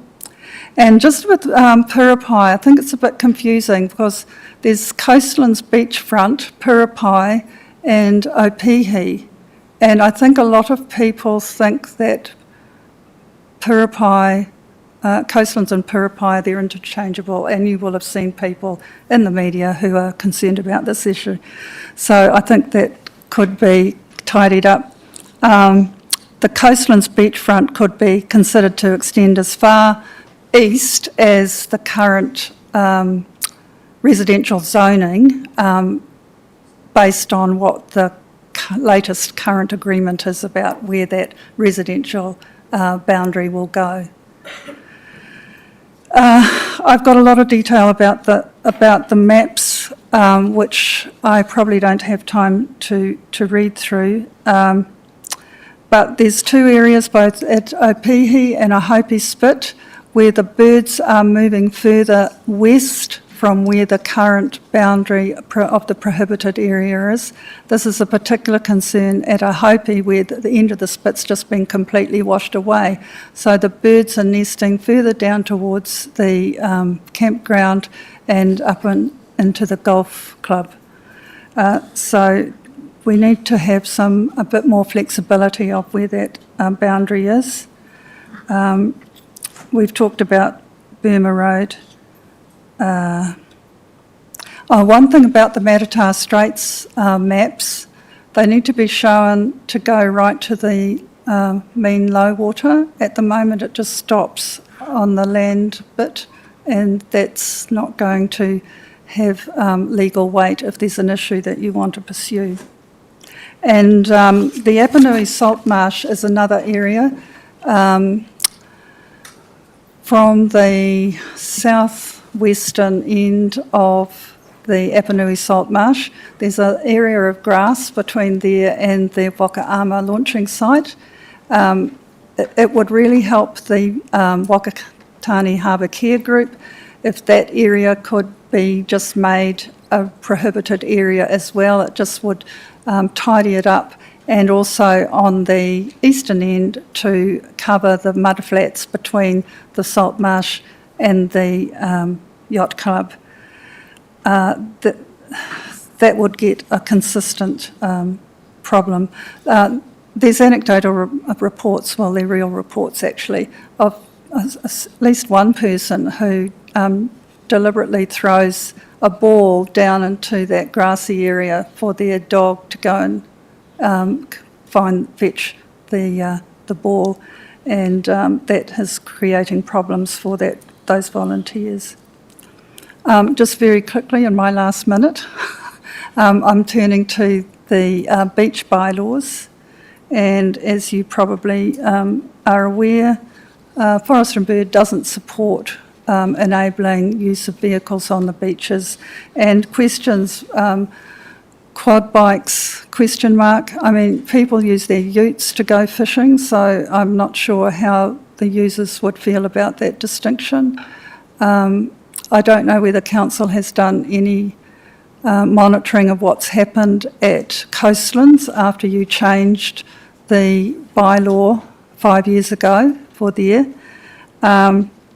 So really, the issue with vehicles, it's the same with dogs. The areas that dogs are prohibited from should be areas that the vehicles are prohibited from. They're both the major causes of disturbance to our native birds. So I'll leave that there.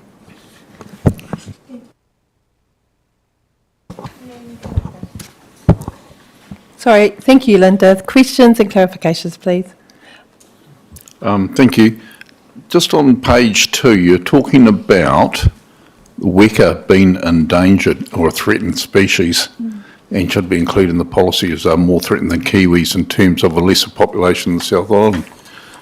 I find that really interesting because I've been part of a DOC committee since 2010, and back then weka were only was slowly travelling up the country, populating it, and they'd only arrived in Opotiki at that stage in very few numbers, whereas now they're like Pukeko, they're everywhere. So why do you think they're a threatened species if they're actually expanding and gaining more territory? Well, there's a couple of answers. One of the things about weka is they're a species that seem to have a population which isn't fully understood by ecologists. But the criteria that are used for assessing whether a species is a threatened species or not, it's an international assessment run by the IUCN, or their criteria is used worldwide. And because there's less, the current species range is less than 10% of its original range. That is a criterion for considering that a species is threatened. And as you mentioned, they have spread very rapidly over the last 20 years from a relict population that was based around Motu, and the Department of Conservation started a program of protection there with pest control and actually added someone to their staff to actually look after this population. And what we've seen with how they've spread right down from Motu down to the coast east of Opotiki, around through the dunes, around Opotiki, around Ahiwa Harbour, get to Whakatane, now they're up the Matata's Straits, they're out at Te Teko, they're spreading quite widely, and the reason for that is the amount of pest control that is being carried out by the huge number of volunteers we have in this district. So they're not as threatened as they were because they're expanding? Well, you could say maybe that they're showing signs of, and it's just the same with kiwi. Kiwi is not now actually threatened as, classified as threatened because of the amount of conservation work that has protected the populations. But as soon as any of this trapping and poisoning stops, those populations will go down again. So that's why we're all very motivated to keep at it.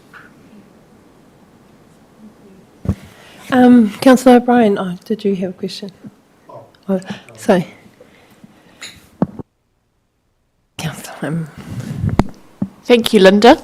I just wanted to check where the Forest and Bird, whether they had any thoughts about the Waiui Street Drainage Reserve. That's obviously dogs are free without a lead there.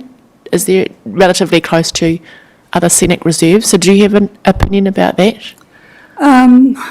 Yes, well, we accept that there are some areas that people need to be able to exercise their dogs, and that has traditionally been such an area. And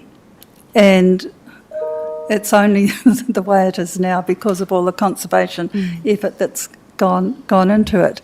So, we accept that. We accept that because we have to provide for places, as was mentioned before, for people to exercise their dogs. Thank you. Thank you. Kia ora, Councillor O'Brien. Thanks, Linda. I'm interested in why you think, hunting dogs shouldn't be classified as working dogs, simply because working dogs are allowed to be at large without being on a leash. Wouldn't it be easier just to say working dogs? All working dogs aren't allowed without being on a leash? Well, that is in the Act, as I understand it. It's part of the Dog Control Act that says what the rules are regarding working dogs. So we can't really change that. We can't change what the Act says, the definition of a working dog is currently. So whatever we might think about there being inconsistencies or within the legislation or within the rules, we can't actually change those laws at the moment. So that's why, that's the reason. It's, look, I've lived in rural areas. I've lived at Te Teko, as you know, councillor, for many years, and there's a lot of hunting dogs in this district. Some of them are extremely well managed and controlled, and some of them are not. So some of them will be quite happy to be on a leash walking down the Strand, but others you wouldn't want to allow that. And so I'm not trying to stop people having hunting dogs. We're just saying, and if you want to acknowledge that they are an important part of the culture of this district, then do that through giving an incentive through the registration fees rather than giving them a whole lot of extra freedoms, I suppose you'd call it, by calling them a working dog. All right, thank you. Kia ora, me Nando. Nando. Thank you.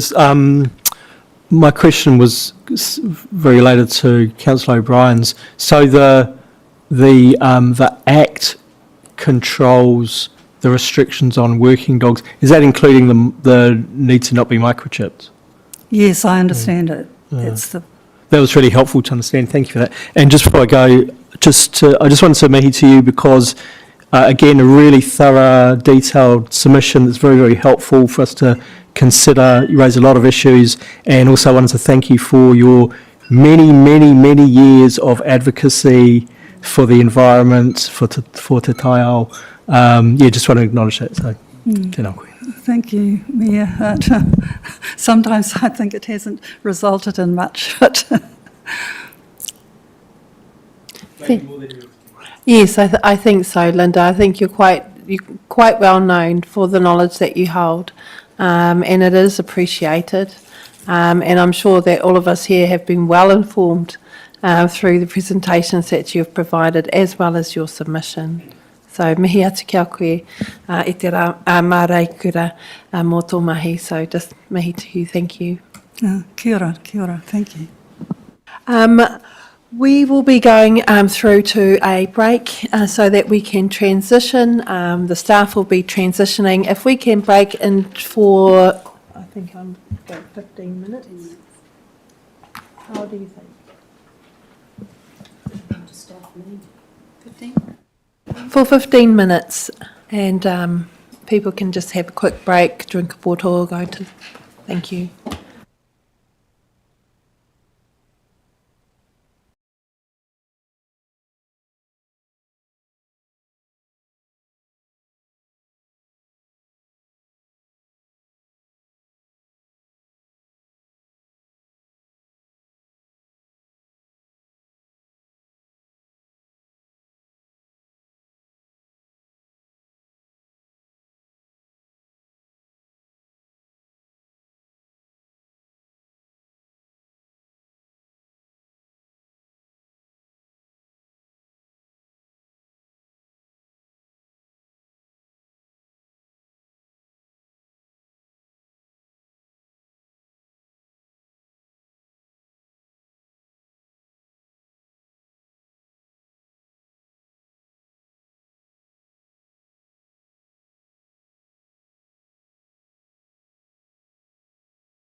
Kia ora everybody, welcome back to the Strategy and Policy hui. We are now going to be going through the bylaws review, hearings and deliberations. I just need to note that there was one recommendation that was accidentally omitted from the report, and that recommendation was that the Strategy and Policy Committee deliberate on the draft stock movement bylaw. Hence, I will include this new recommendation as number 9, with the remaining 2 and then being recommendations 10 and 11. And I will now hand over to Harvey to present his report. Thank you.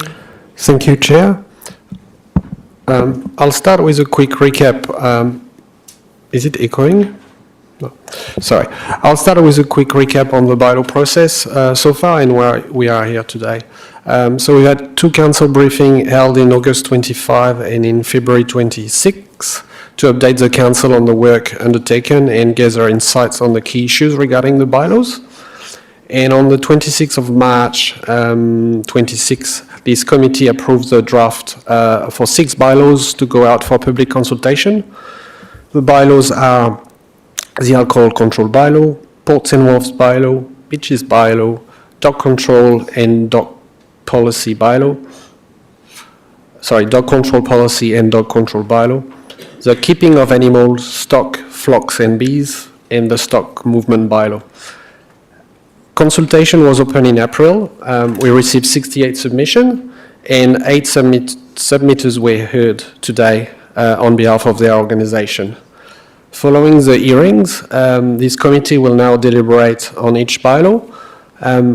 As you will know, deliberation is a process where councillor reviews information, weigh different perspectives, discuss options, considering consultation results, legal requirements and bylaw objectives.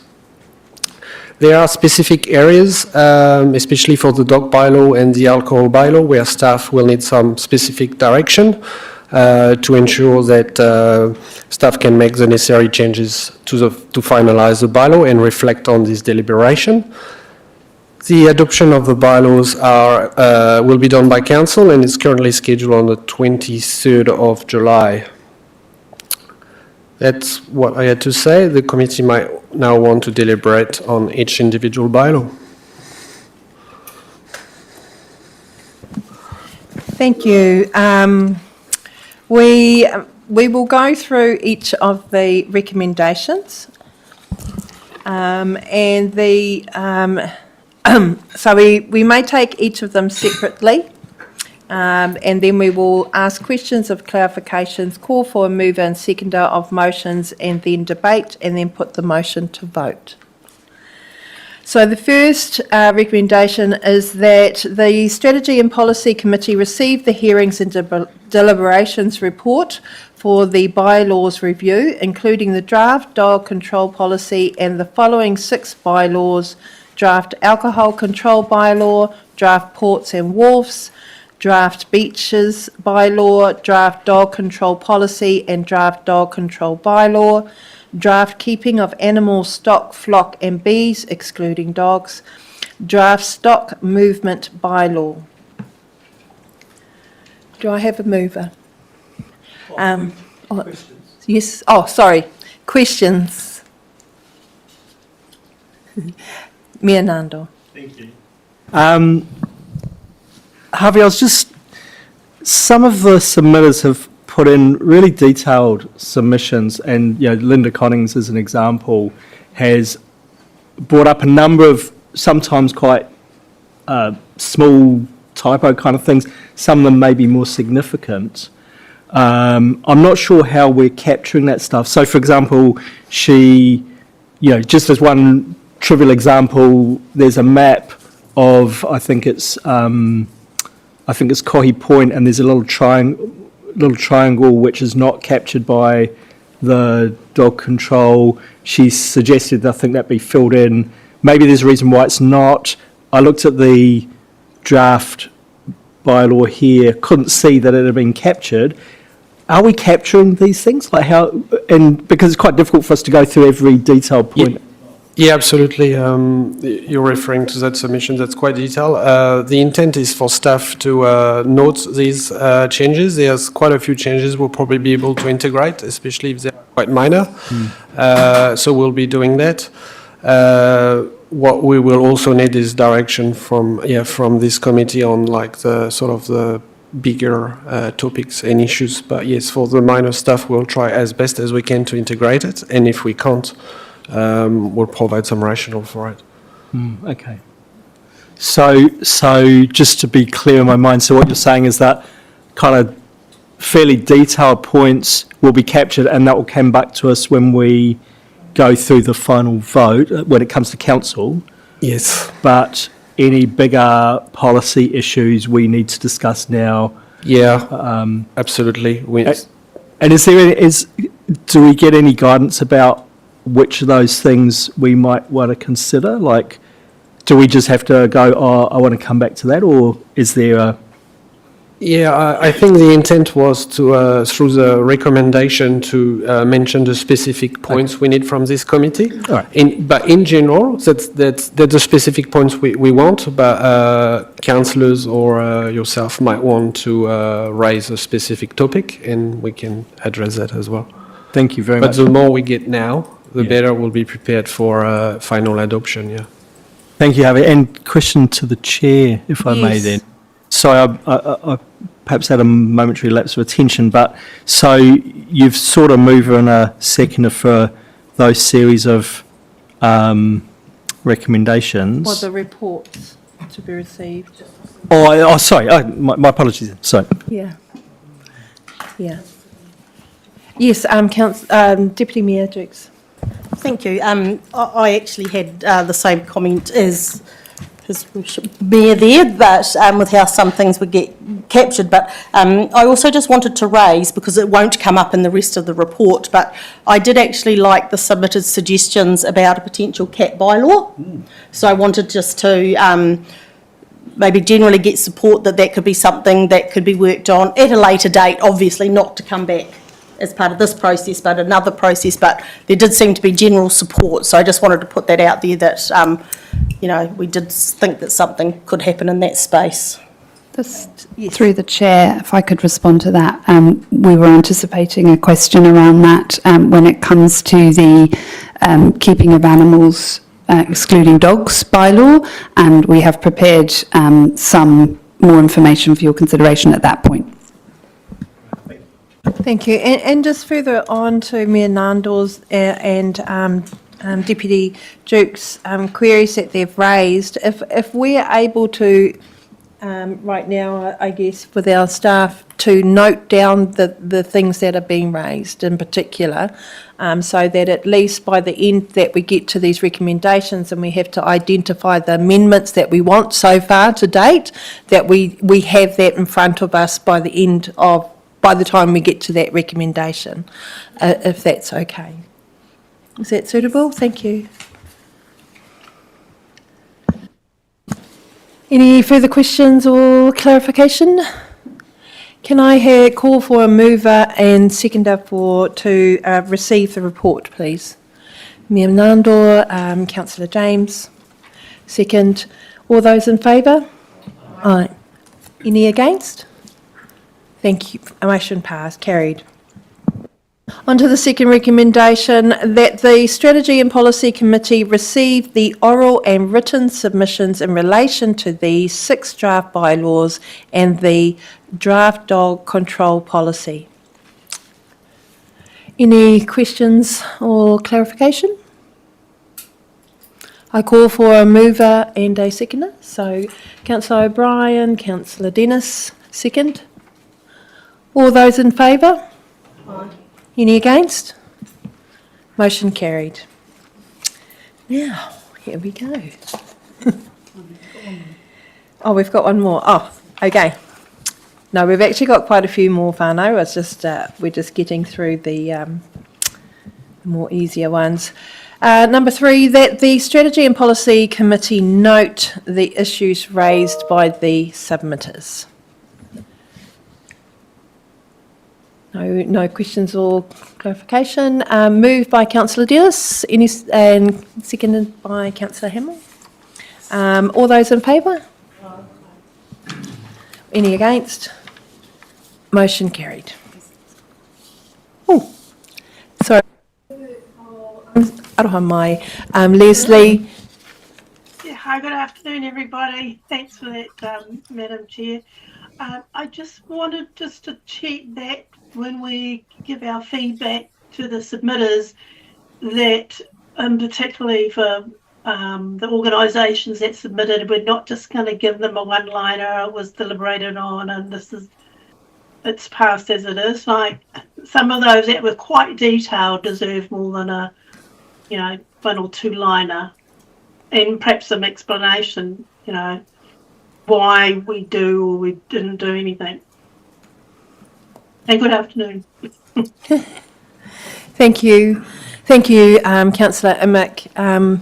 That's noted. Was that okay? Yes, thank you. Through the chair, we'll note that request, but we may have to come back to with exactly what that looks like, because obviously this is 6 different bylaws and a policy, and that sits across a number of different teams. So we'll just have to check precedent and what's actually possible within capacity and resourcing.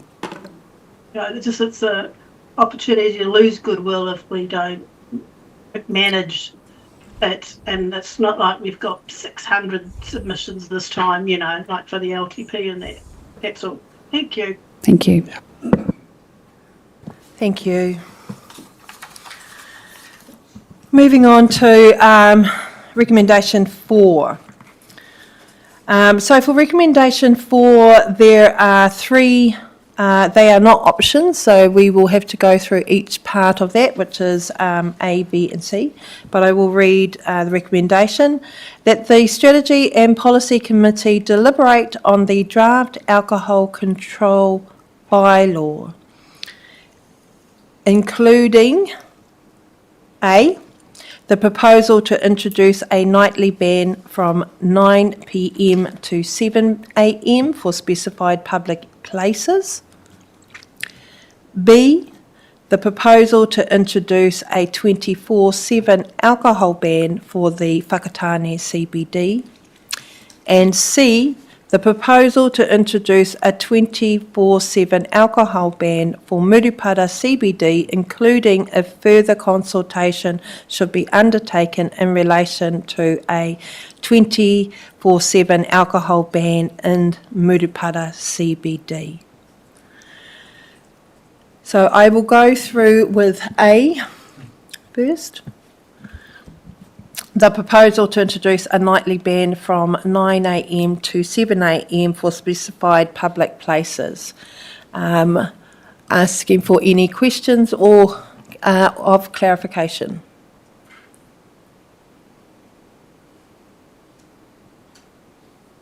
No?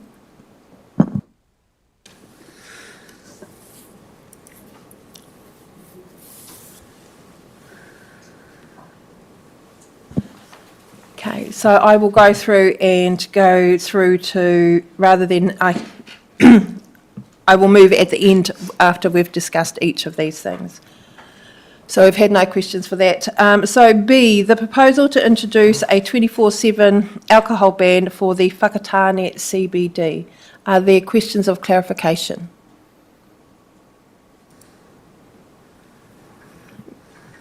We'll continue. What? I'm just going back to our earlier discussion around the question of a 24/7 ban for the Whakatane CBD as compared to the restrictions we previously had in place.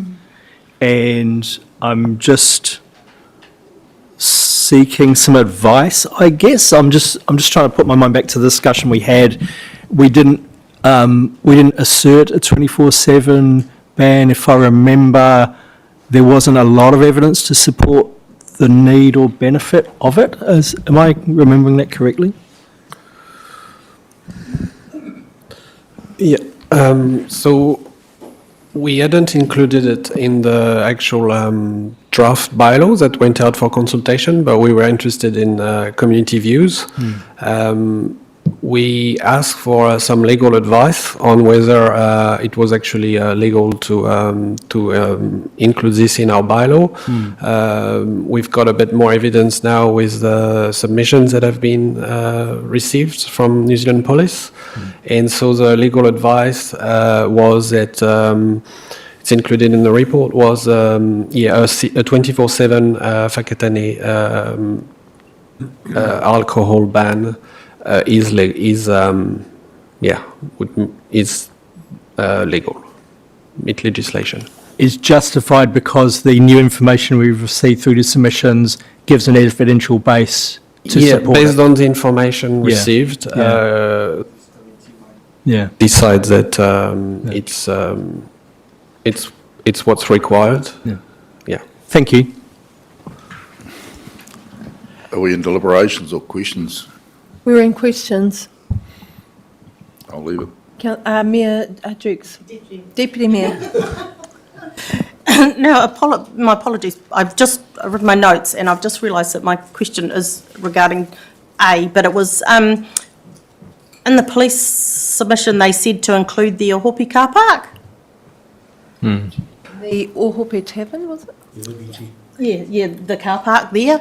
Yes. And I'm just wondering if we should be identifying that to be included. You asked us to raise additional points, so I'm raising that one to be included, but I apologise, it was A, not B, and I realise we're on B. Thank you, Deputy Mayor. I think the police, I'm pretty sure on this one, the police was referring to a proposal that this is the amendment that we had proposed to do to the bylaw, and so before we went to consultation, we included that area as... We did? Yes, we did. So it's been factored in. Oh, thank you. I just that they had said to include it, so I assumed we hadn't, but... They were just supporting the inclusion of it. Oh, Yeah. lovely. It must have... Thank you.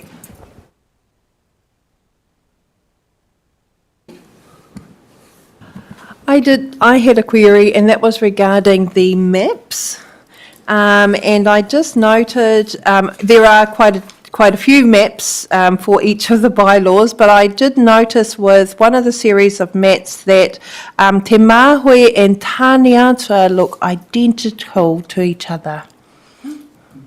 I'm just trying to...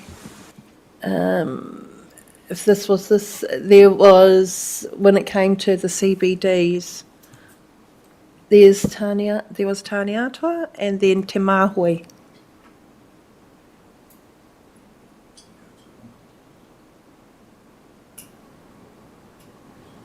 And was there a map for Te Māhui? Is this for that may have been the dog control. Is Te Māhui included? Through the chair, we can make a note to go back and just double check that the maps do actually represent the areas.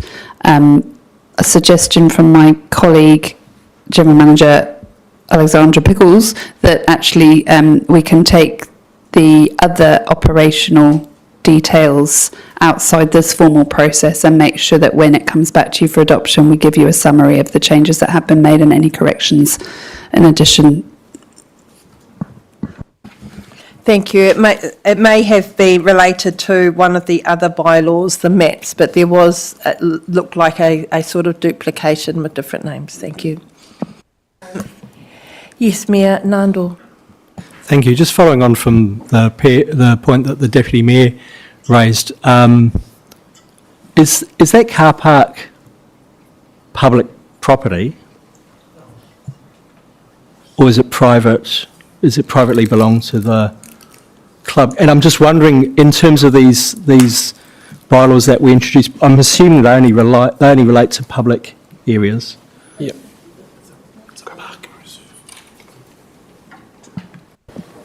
It's a parking reserve, so so it is public, but for some reason it was never in the original alcohol ban area. It's become problematic for the police. Thank you. And yes, to confirm, the bylaw applies to specific public places, not to private places.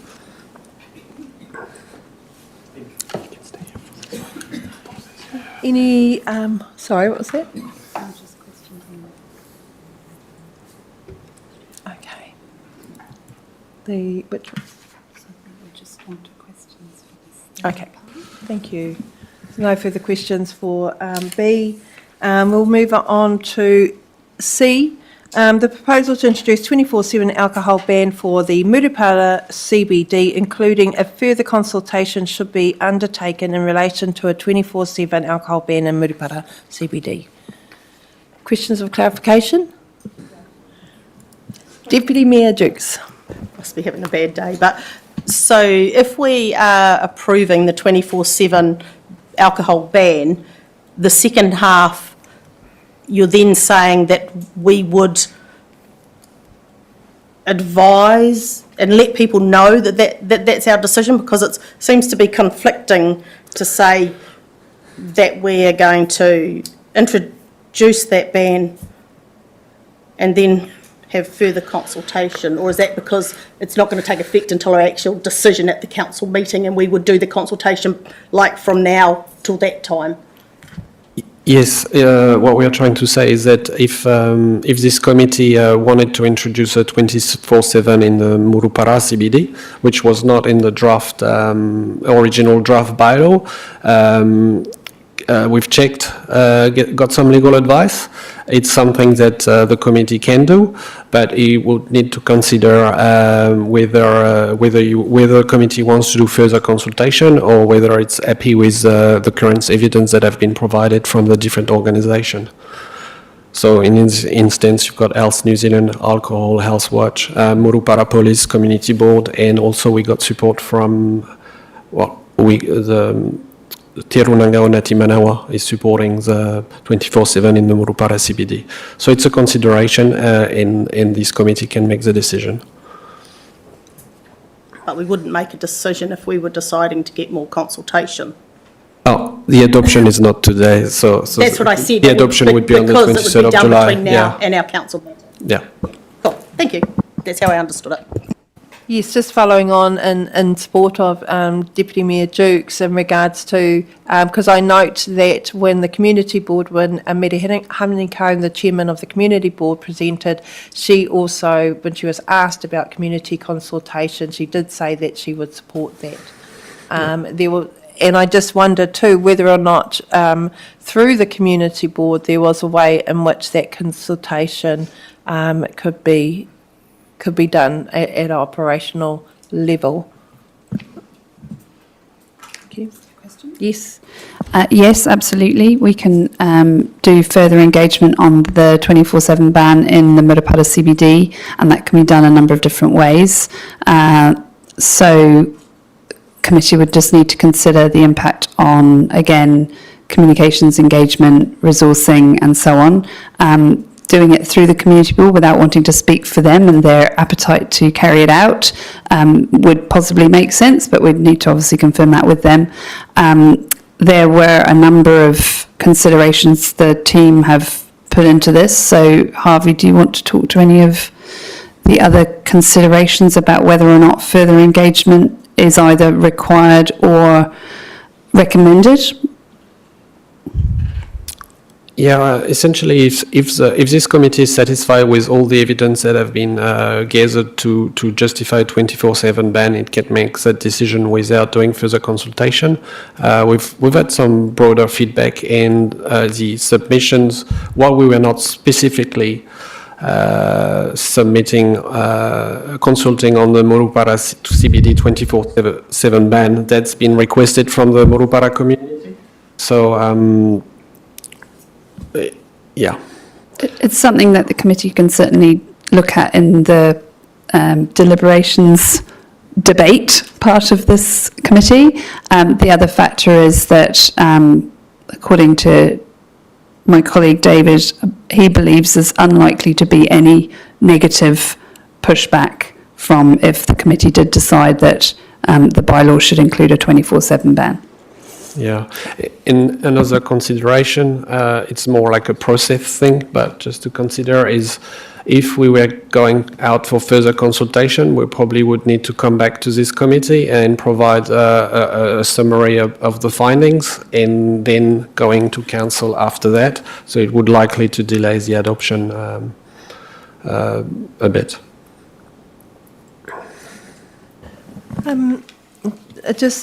I have a question as well, and it was raised before.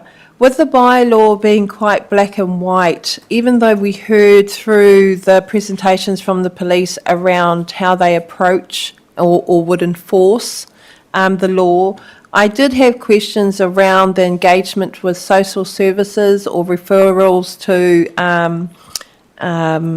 alcohol and drug counselling services to be able to support whānau who are in that situation. There's nothing in there that in the bylaw that says that may happen. It's reliant upon whether or not the police are doing that. Is there any way through consultation that could be arranged, or if there was a way in which there was a requirement as part of the bylaw that type of referral was made? I'm not sure I completely understand your comment. We've had support from Health New Zealand and Alcohol Health Watch, but asking. So they are supporting the draft bylaw and the introduction on a 24/7 ban. Mm-hmm. I'm not sure that we could go further in the bylaw and ask another agency to talk to social services as part of the bylaw. I'm not sure it's something that's usually included in the bylaw. Okay. Thank you. Are there further questions of clarification? No, I'd just like to move all three, please, when we come to that place. Can I just check, please?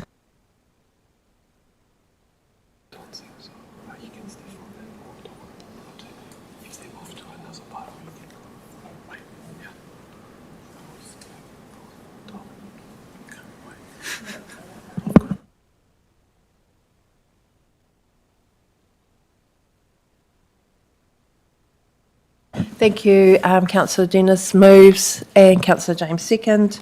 We're now open for debate.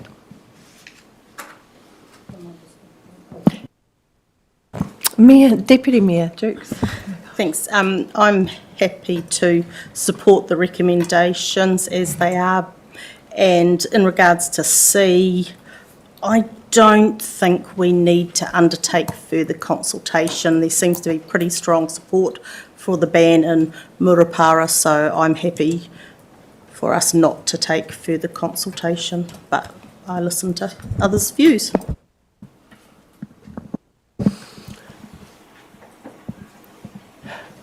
Mayor Nandwal. Thank you. I was initially supportive. I mean, I support those three. I think I support A, B, and C. And originally, I had thought that some engagement with the community in Murupara was not necessary for a alcohol ban in the CBD. But I just double-checked the map, and it's actually not the CBD. It's a very extensive area of Murupara.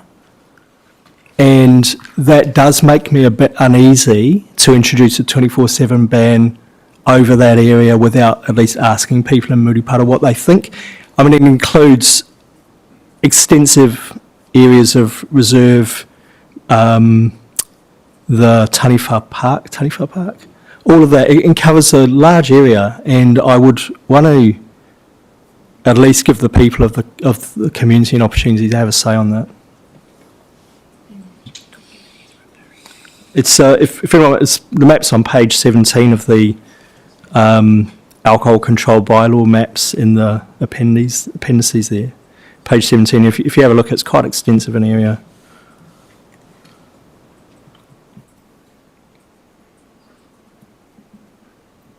Yeah, it is.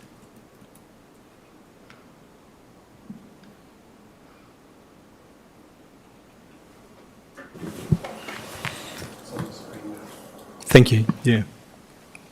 Yeah, that's much bigger than the CBD.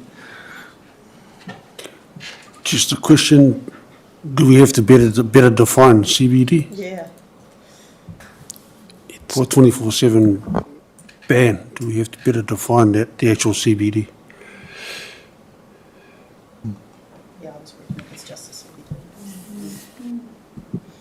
Because the police evidence also was specifically kind of around, I mean, I'd read it as around the CBD, that's where the concerns were.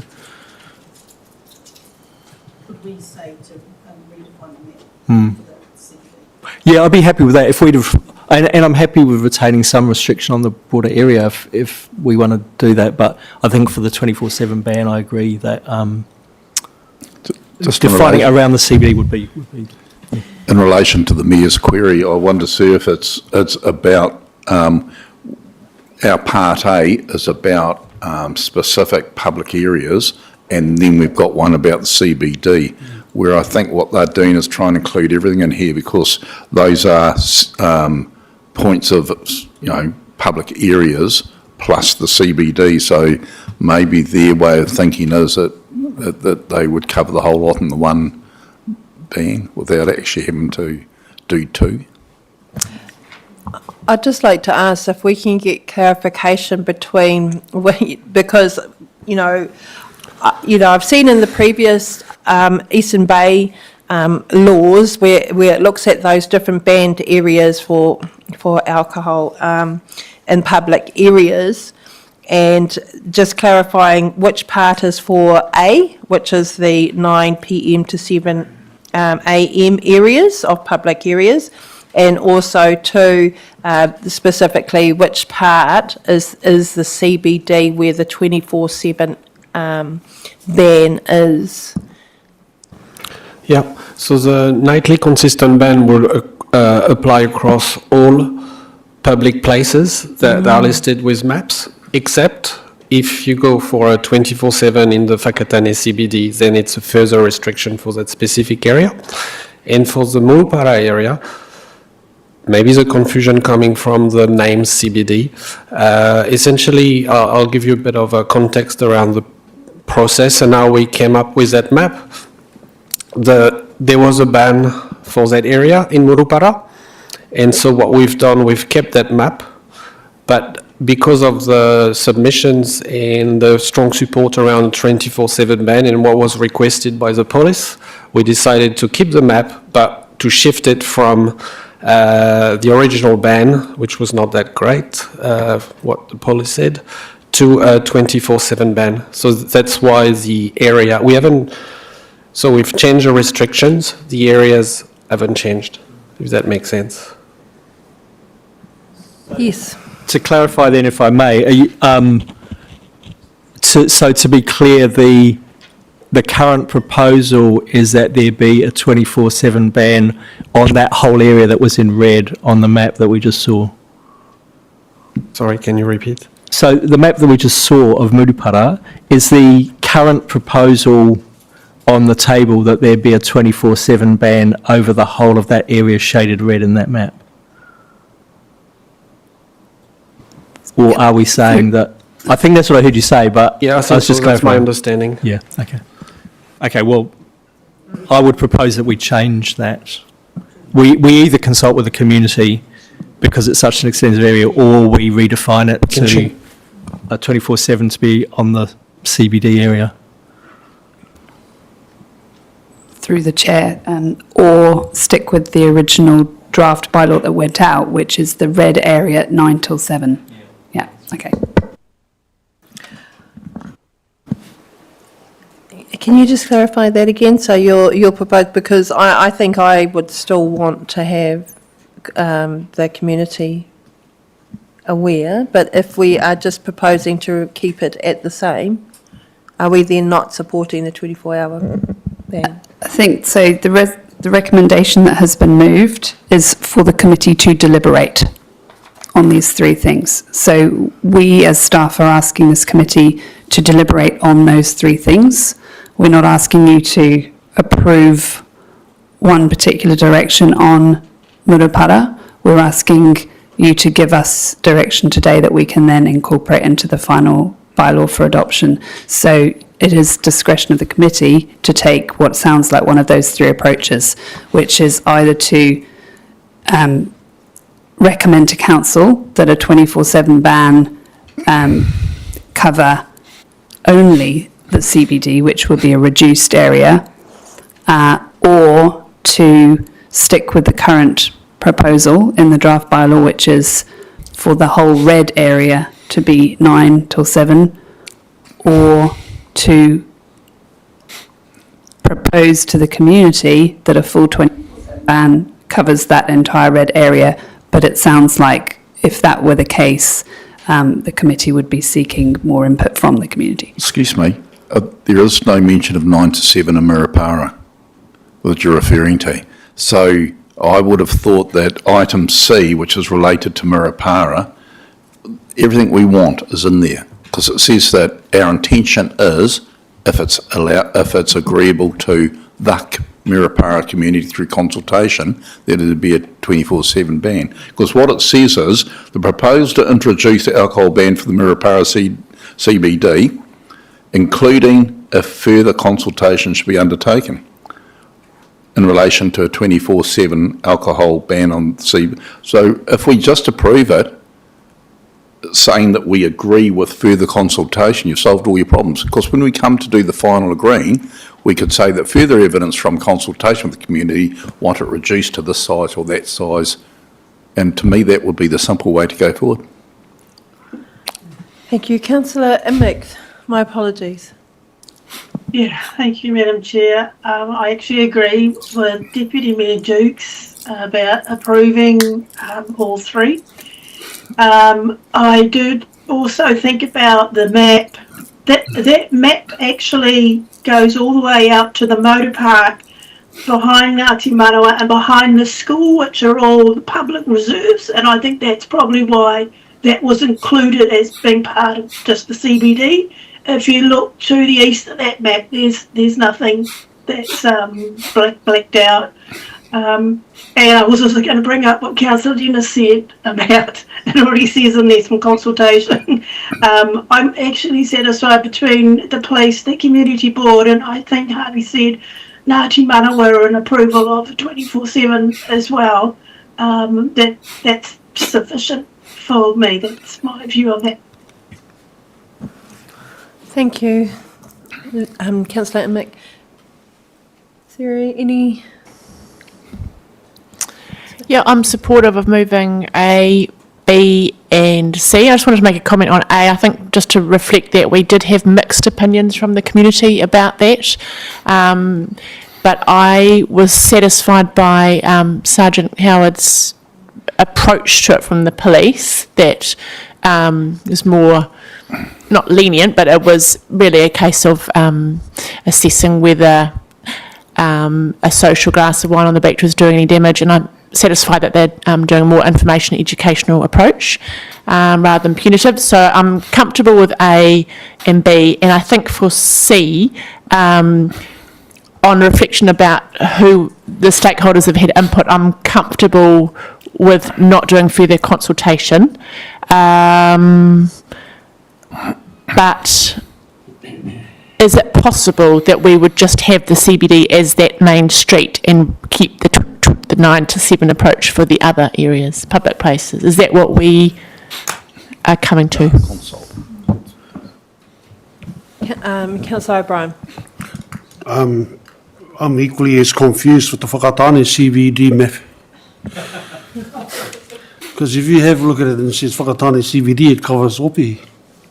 And everywhere else in that space. So we have to be more specific in that space as well. Can I respond through the chair on that one? I think possibly what's going on here is we have a district and a township with the same name in both cases. And so perhaps the terminology we should have used is township, because in fact the Whakatane township is obviously beyond the CBD, and so is the Murupara township beyond the CBD. But obviously we're trying to clarify that we don't mean the entire Whakatane district or the entire Murupara area. So you're quite right, I've been reflecting on why there is this sort of distinction with terminology, but I think that's probably what it is, that those two places are both districts and townships. So township may have been a better terminology. Apologies for that. Sorry. Councillor Ranui. Yeah, just go back to that Murupara one. The majority of that map there, you can't access those areas anyway. They're just wastelands, pretty much. They're all fenced off. You can't get to them. So A and B for me, and our shopping centre is probably the main focus of that alcohol ban, because it's close, really close to the pub. Yeah, and Taniwha Park is a little bit out of town, which they do congregate there on occasion, and generally all they leave is a mess when they go, and generally that's late at night anyway, early hours of the morning, and the rest of the area around Murupara, yeah, it's inaccessible. And I'll go with along with A and B. Thank you. Councillor Whitaker, do you have anything to say? Yeah, I'm happy with A and B, and I'm wondering with C, if we just don't take out CBD and put township, like Lenny suggested. So that enables us to look at other areas other than the CBD.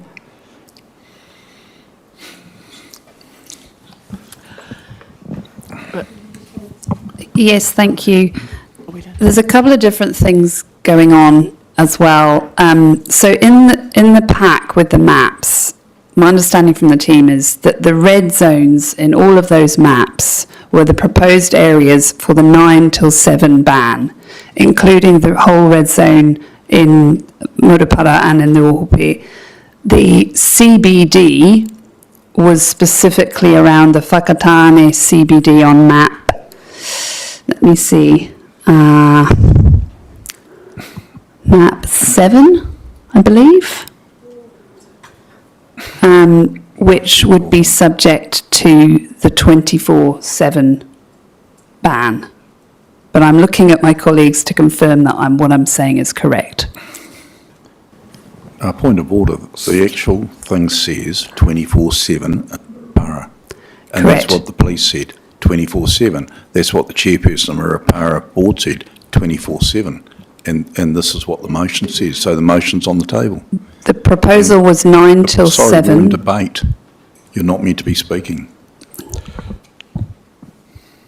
Sorry. Yes, Mayor Nandor. Just to clarify for Councillor Dennis, what we went out and consulted on was a 9 to 7 ban, and what's come from the submissions is a 24/7 ban in Murupara. So that's a new thing that's on the table. So we're being asked to discuss whether we want to include that, but it's currently not the proposal on the table. It's just we're being asked if we want to include what we've heard from, but what we went out on and what the actual proposal is a 9 p.m. to 7 a.m. ban in those areas. I agree with that for Whakatane, CBD. No, that's what's on the thing for Murupara as well. Is it? Yeah.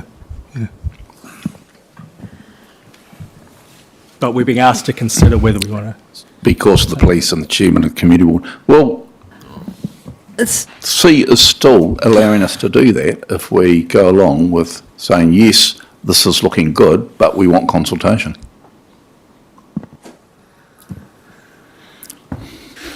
Can you repeat that? C, we should allow that to go through as per the motion on the table, including consultation should be undertaken in relation to a 24/7 alcohol ban in Murupara CBD. Out of that will then come whether certain areas are 9 till 7 and just the CBD is 24 hours, or whether the whole lot is. The mechanism is already there to progress it through consultation. And I actually believe we should consult, because as the Mayor has said, there's a little bit of confusion in there. but let's consult and see what the Murupara people want. Do you want 24/7 across it? Do you want 9 to 7 just for those big areas and 24? The mechanism's there to progress it. Miranda. Thank you. Trying to be helpful here.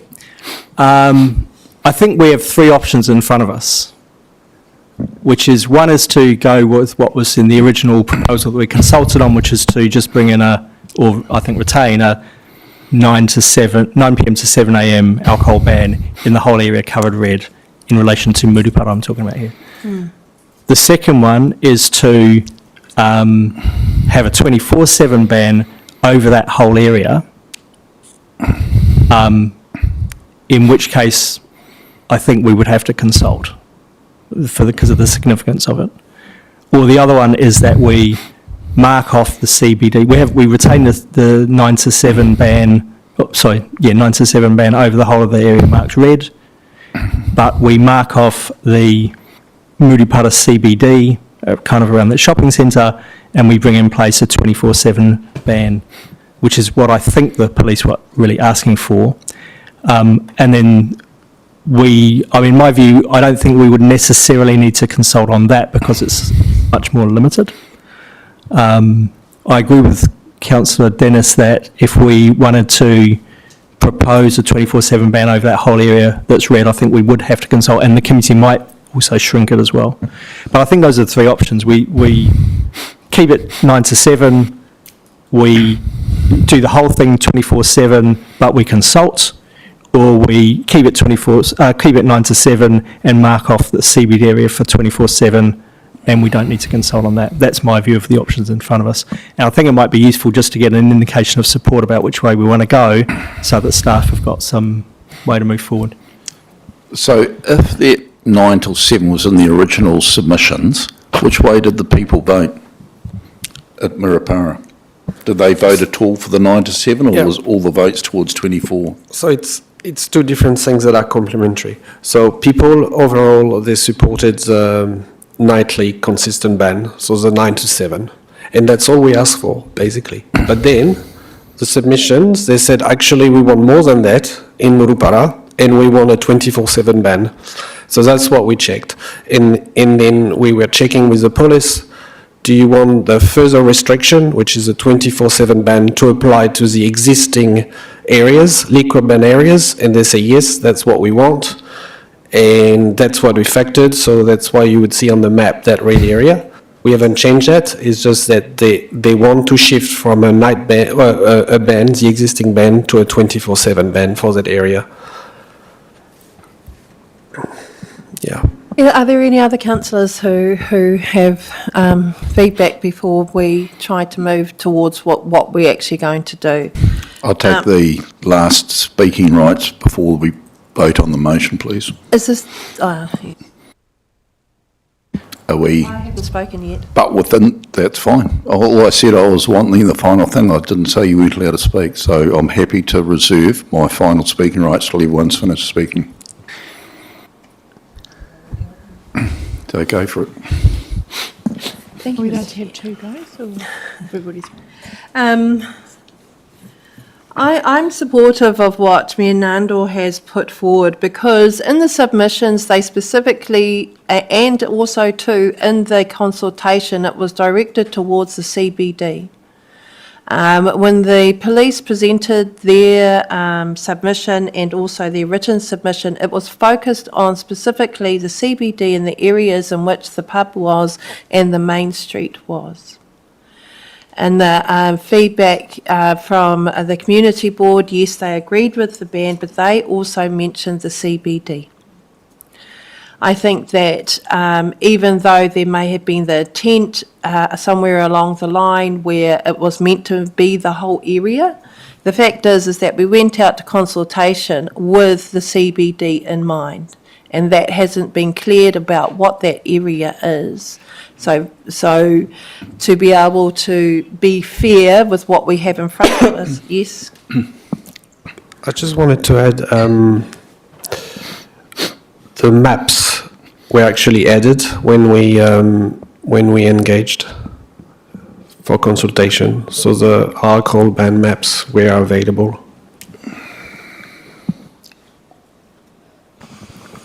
And we call it 24/7 CBD because that's how the submission we're presenting it. Thank you. I think the confusion is because the CBD in Whakatane seems to be different to the CBD that's in Murupara. In Murupara, the CBD means that whole area, and then we have a Whakatane CBD that only relates to a specific area. Can I ask a question in support of what you're saying? Do we actually have a rough idea of what exactly is the CBD in Murupara? Do we have a rough idea? So that includes the petrol station, the old cafe, and all around that area through the old shops. Is that the central business district?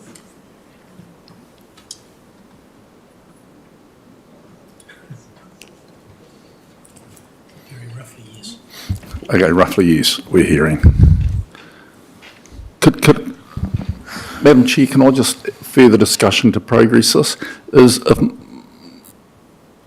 it possible for us to change C to say that at this stage we agree with that wider district in red being 9 to 7, but with the CBD being 24/7, and then go out to further consultation? Is that a way to do it, to move forward? That's similar to what Mayor Nandal put That's forward, what but I'm he had put forward that if we had agreed to the 9 till 7 in the other wider areas, public spaces, and that we specifically identified the central business district, which is normally what a CBD identifies as, or those streets, that we wouldn't necessarily need to go back out for consultation. And that if the community came back and I guess the only thing I'm concerned about, that it would be part of what my final speak would be, is that, and what I'm concerned is that both the community board plus the police are saying, we think there's an issue in Murupara which will be solved by making the whole thing 24/7. And they've already said that they wouldn't be policing it like a militia. They would be using that law that when there is orderliness or out of orderness, that they would then be able to enact that to be able to stop that, but they wouldn't have the manpower to go and put a person behind every tree. And so I'm a bit concerned that by listening to both the community board and the police up there, that we're going to change what they want. And so I'm a little bit confused about that, but I'm open to further discussion. Councillor Hamill. Thank you. I don't think we should be more stringent with Murupara than we are with Whakatane. So if in Whakatane we just mean the strip of CBD, then Kei Te Pai it should be the same for Murupara.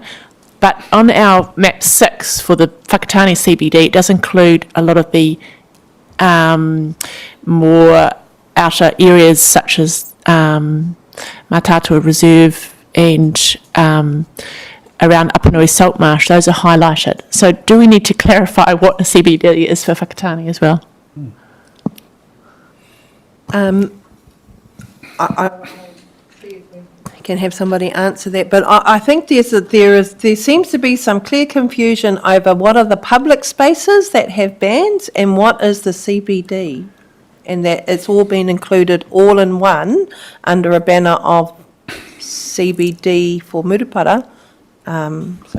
Madam Chair, going forward to help the situation, could we adjust that motion as the mover, that we adjust C to read that we would agree at this stage to the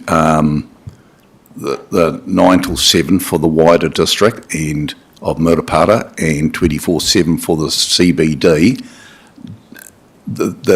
that's our intent, but allowing for further clarification by both our staff and the police for what the CBD district entails to be voted on when we pass the thing in a council meeting. I think we have to clarify that we have passed the motion to deliberate, so that's what we're doing at the moment. The motion to be able to approve what that is not going to happen until we have it goes to full council. So what we've asked our staff to do is to note down what we are bringing up so that those things are going to be amended. So by the time we get to our council hui, we would like it to be to the point that we are satisfied. So everything we're bringing up here are key points and notes that we want to have form an amendment, if there needs to be an amendment, so that by the time we get to our council meeting to adopt, that will be much clearer. Deputy Mayor Dukes. Yeah, thank you. I was just going to say the same. I think we're getting too bogged down in some details. We're here to deliberate. We're not here to approve the new bylaw. And I can't see why we can't just have it as the proposal to introduce the 24/7 alcohol ban for the Murupara CBD, full stop. We've had indications from quite a few people that we didn't feel that there needed to be consultation, so I say full stop there. And when we come to approve it at our council meeting, the staff have come back with clearly defined CBD maps. They don't have to be clearly defined today for this decision. We can get on with it and vote for it, and they can come back with better maps for us. How does everybody feel about that? Yep. I think that's a good, Happy clear, with that. strong solution. So we're not moving or seconding anything, is that correct? We're moving and seconding the deliberation of this particular bylaw. Which we've done in depth. Yeah. Yeah. So all those in favour? Any against? Carried. Point of order, Aye. you never came back to me. Oh, no. No, Too late. that's true. Too late. You probably had a brilliant suggestion. No, it's, I absolutely apologise. I think we need to ensure that jumping ahead of others or without calling for the chair to speak then interrupts the flow where others obviously have taken their time to put their hand up. My sincere apologies, Councillor James. Actually, Madam Chair, there are multiple people speaking all at once in deliberation or debate. You're only able to speak once, except for the mover. Thank you.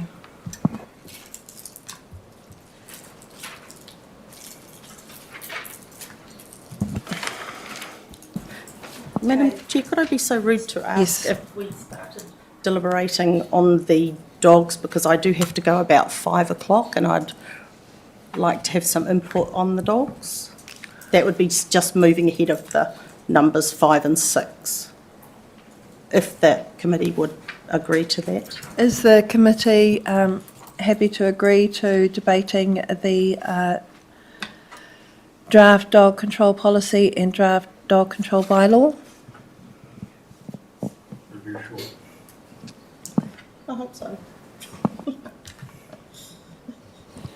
Okay, so we've agreed that we'll move to recommendation 7, that the Strategy and Policy Committee deliberate on the draft dog control policy and draft dog control bylaw, including A, on matters regarding dogs in the CBD, including if to permit dogs in the Whakatane CBD at all times, provided they are kept on a leash, option 1, or prohibit dogs in the Whakatane CBD at all times, option 2, or prohibit dogs in the Whakatane CBD between 9 a.m.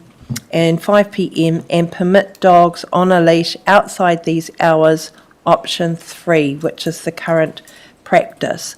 So I will ask the committee if there is someone who would like to move one of those motions out of those options, and then we will see if they have a second date. Councillor James. I'm happy to move option 3. I'm happy to second that. So we have a seconder. And so we open for questions and clarification.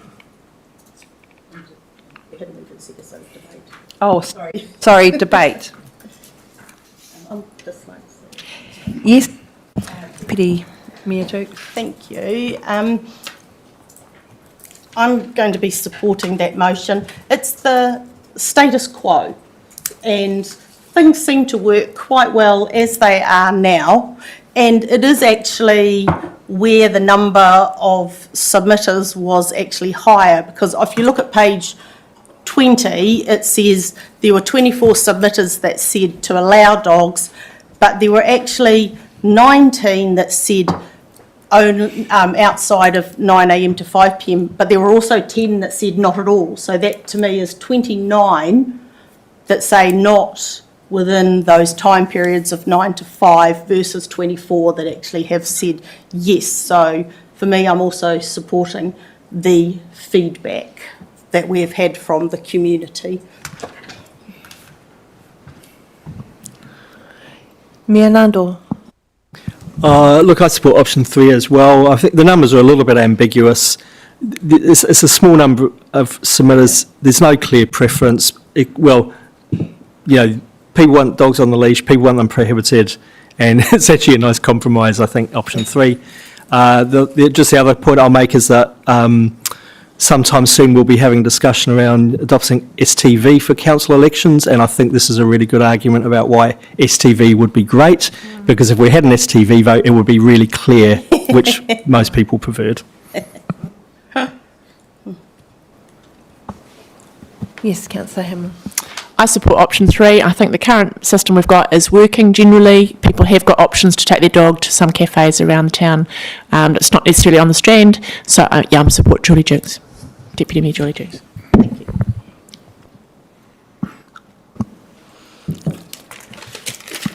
Leslie did too. Yes, Leslie. Councillor Emick. That's all good. I actually was okay with option 1, but I'm also going to support option 3 because of the ambiguity with no clear direction from the submissions. And yeah, dogs outside the shopping hours, I think we don't need them in town for that. Unless there's a cafe that might cross over in the middle of that part of the town, because the cafes do provide dog treats and water and things like that. So we're outside, Popsies or the Bean in there at 10 o'clock. But as long as they're on their leash, that's okay. Yep. Councillor Support option 3. Yep, I support option 3. The thing that really gets me is that when you get a big crowd in town, which sometimes we do, to have dogs on leashes running around, I just see the trip factor for older people getting caught up over. So I'll go for option 3. Thank you. Councillor. Option 3. Thank you. Thank you, Councillor Whittaker. I also will be supporting option 3 because I guess it's the status quo, because that is the current arrangement at the moment. I'm supportive of the maps, which clearly show which areas where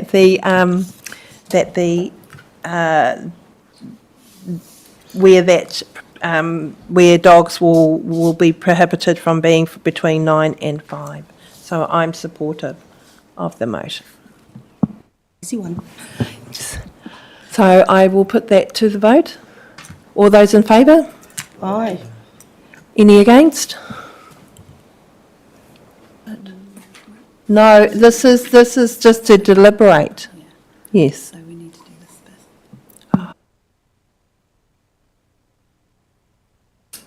this bit.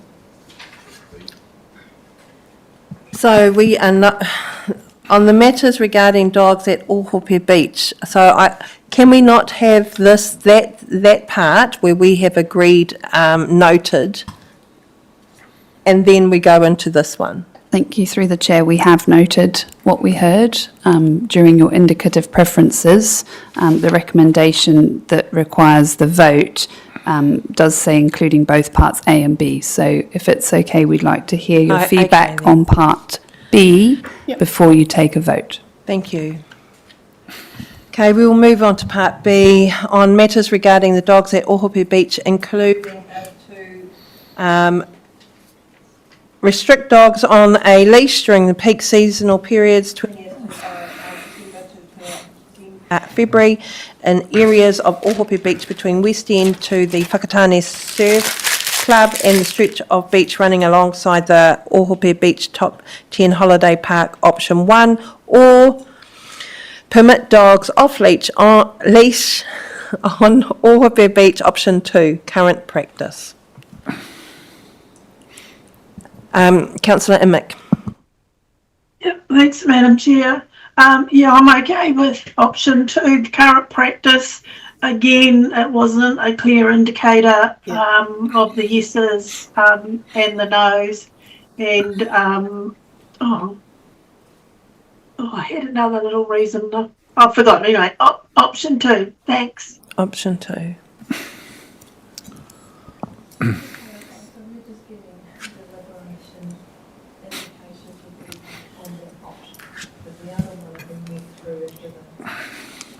I remember what it was. It's very difficult to monitor it as it is at the moment. And I just think it would compound more monitoring problems for our dog control team. Yeah. Wilson had his hand up. Councillor James. Oh, I thought you did. No, but I'm happy to speak because I would be against option 2. I would go for option 1. Option 1. Only, it still allows people to be on the beach with their dogs, just under a bit more over that period.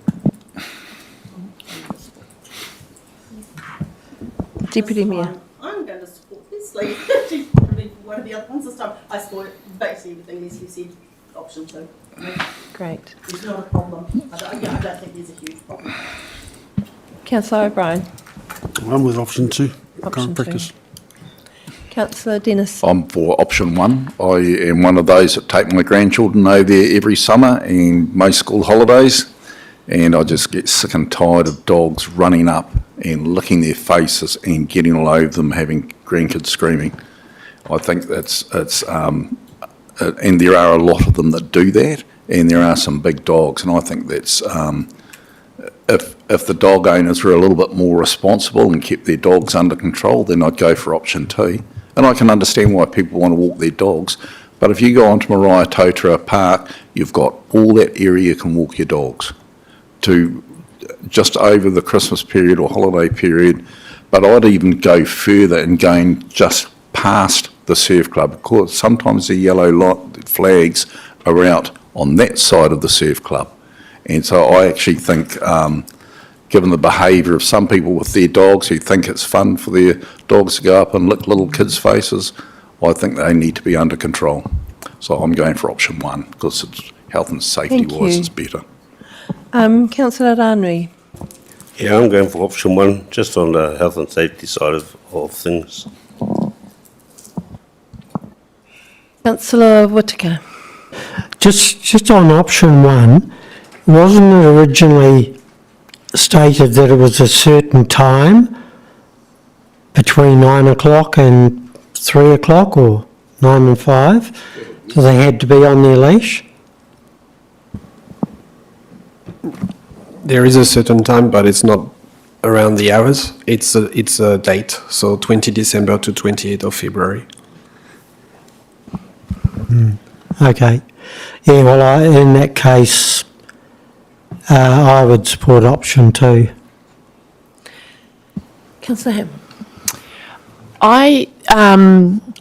As it stands, I'm going to support option 2 because I think from a lot of the submissions some of the submissions that we got from the community, that the dates were too broad. So for the month of February, it's not particularly busy on the beach. So we haven't got any restrictions on the dates to make it really around peak Christmas, New Year, or up to school holidays. And we haven't got any restrictions on timing, which a lot of other councils or communities monitor it, say 8 till 10 and then 4 till 6. So I think it's not nuanced enough as it is for me to go for option 1. So I'm going to go option 2. Option 2. Mayor Nandor. I have a question actually, which is around, my sense is that there haven't been a lot of incidents, and do we have any advice about, have there been recorded incidents of menacing dogs on the beach?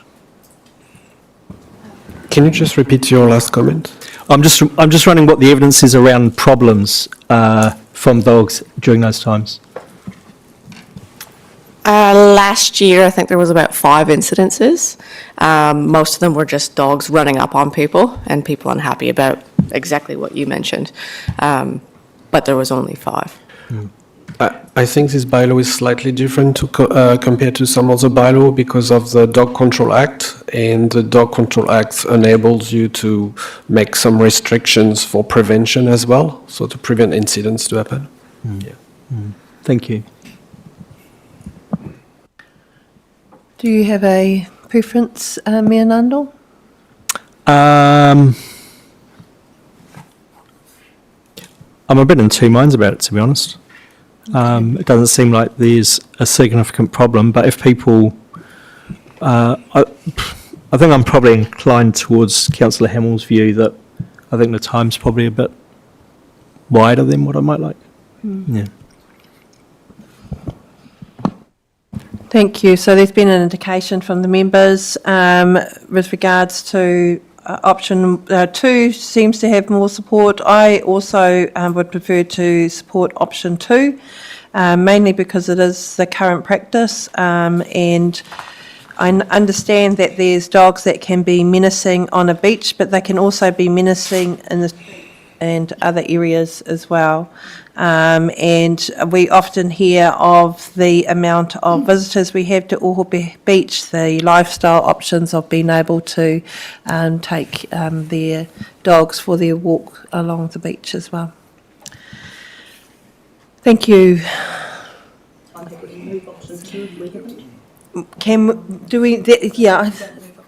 We don't move option 2?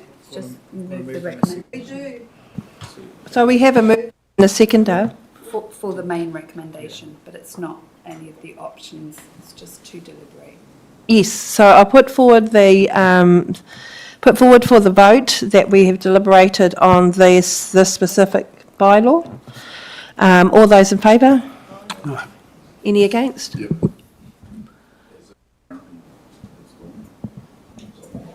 Would you like that recorded? To me, five incidences a year is enough. You only need one incident to make it for life. So, these days, you like to keep their dogs. You might want to note that when you adopt the bylaw rather than now. Okay, no, that's fine. It's just still clarifying that this isn't the adoption of the bylaw. This is just the deliberation and the recording of what we've put forward so that those amendments can be included. Thank you. Okay, so we'll be moving on to the next recommendation. Oh my God.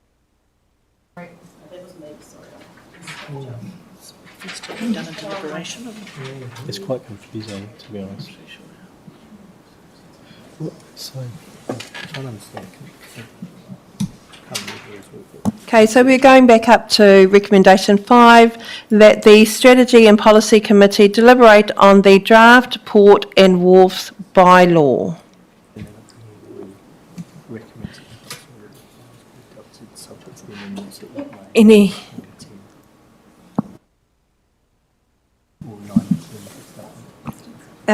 Any questions of clarification?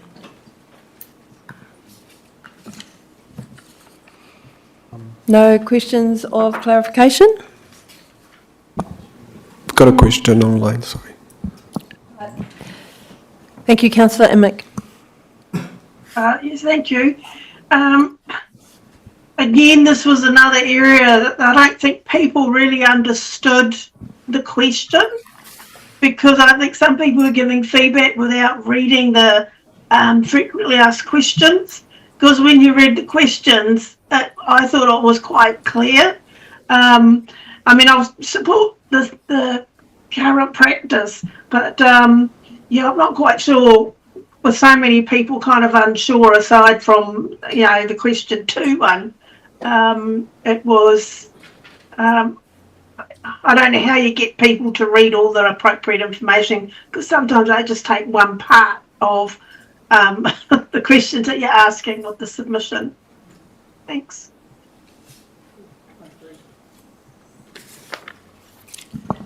Thank you. Is there a response to that needed, or? I agree that there was quite a lot of unsure responses in terms of proportion.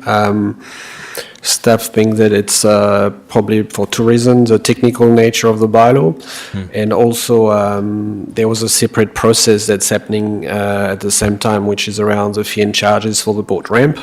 And some people might have wanted to submit on the Port and Wharf bylaws, but actually they were more interested into the boat ramp charges, which is a different topic, and it's for a different conversation. Thank you for that, Harvey. Well, I'd also make the point that, and it's kind of how we did address it right at the beginning about the technical nature. Most people make submissions, half the stuff they don't know anything about, they're not particularly interested, they say they're not sure because there's 1 or 2 things that they do want to have a say about, maybe it's dogs, and that's all they want to do. So if the fact that there's lots of not sures just means that that wasn't something that they were interested in, that's fine.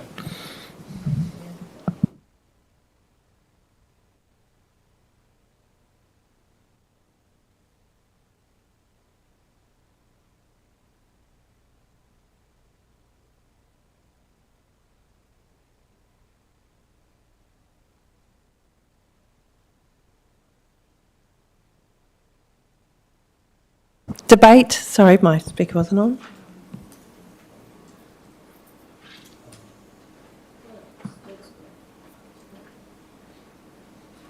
Sorry, Madam Chair, have we moved on to the beaches one? Thank you, Tony. Sorry, carry on, Councillor Mick. No, I'm sorry, have we finished the ports and wharves and are on the beaches now? Well, I was just passing the motion so that we could pass that we're deliberating, so that it goes into debate if it's going into debate now.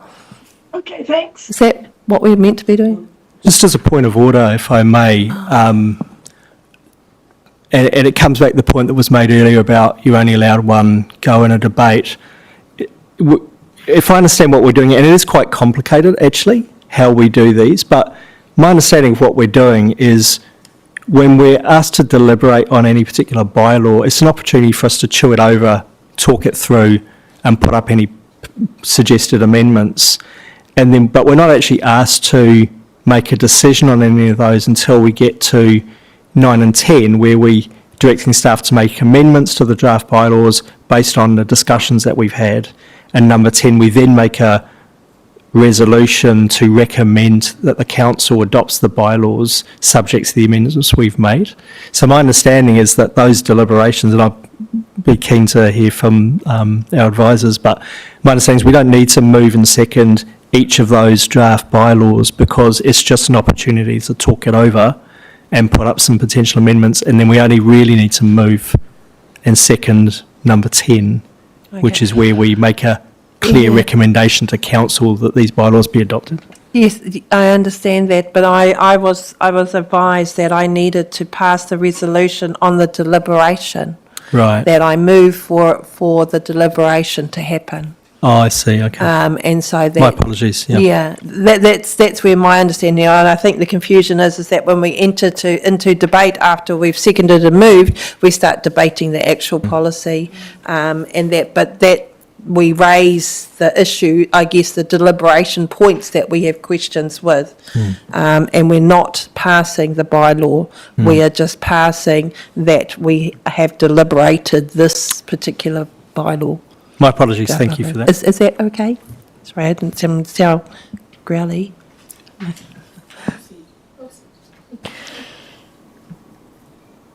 So we were just going into the end bit, which was that if we have any debate on the Strategy and Policy Committee deliberating on the draft Port and Wharf bylaw.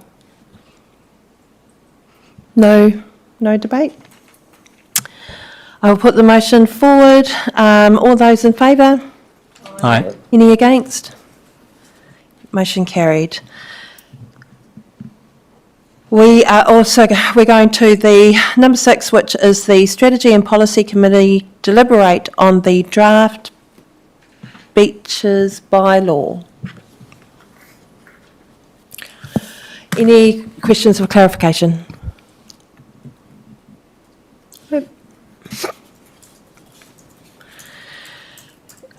Do we have a yes? Maybe give an indication just to look at some of the areas where these quad bikes are. We have had, through the submissions, a few comments if there's issues, or do we need to be expanding the areas where they're banned, or I'm just all a little bit unclear on that one, sorry. Hi, Ian. Kia ora, councillors. We haven't really had much issue. Many incidents reported to us.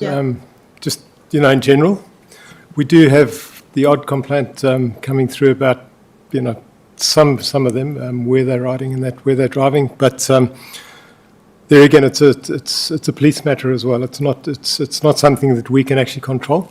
Yeah. So we're actually keeping them out of the the breeding areas. Yeah. Okay. So we are currently happy then. Yes. As it stands. Okay. Thank you. Just needed to clarify. Councillor O'Brien. Just a question of clarification. Who or what is our authorised officer? Council's authorised officer? When you refer to authorised officers and or police officers who have to, I guess, enforce these bylaws. That'll be us as staff are actually warranted, to implement the bylaws as well. Yeah. All right. Thank you. Mayor Nandor. Thank you. Just going back to my earlier question around how we pick it up submitters' views, I think it was Forest and Bird made some suggestions around the extent of some of these protected areas. Is that something that we'll pick up through this process? Yes, I'll work with Ian Moloney to make sure we're including what we can from the submission. And when it comes back to council, will you indicate where we haven't been able to pick it up for? There may be a good reason why we're not following the recommendation, the suggestion, but will that be highlighted so we can understand what those? Yes, if it's very minor, we may not. But otherwise, if on purpose we are not supporting what's been in those submission, we'll make sure there's a rationale with it. Thank you.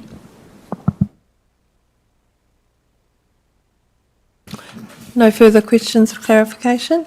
Oh, yes. Councillor Imick. Yeah, thank you.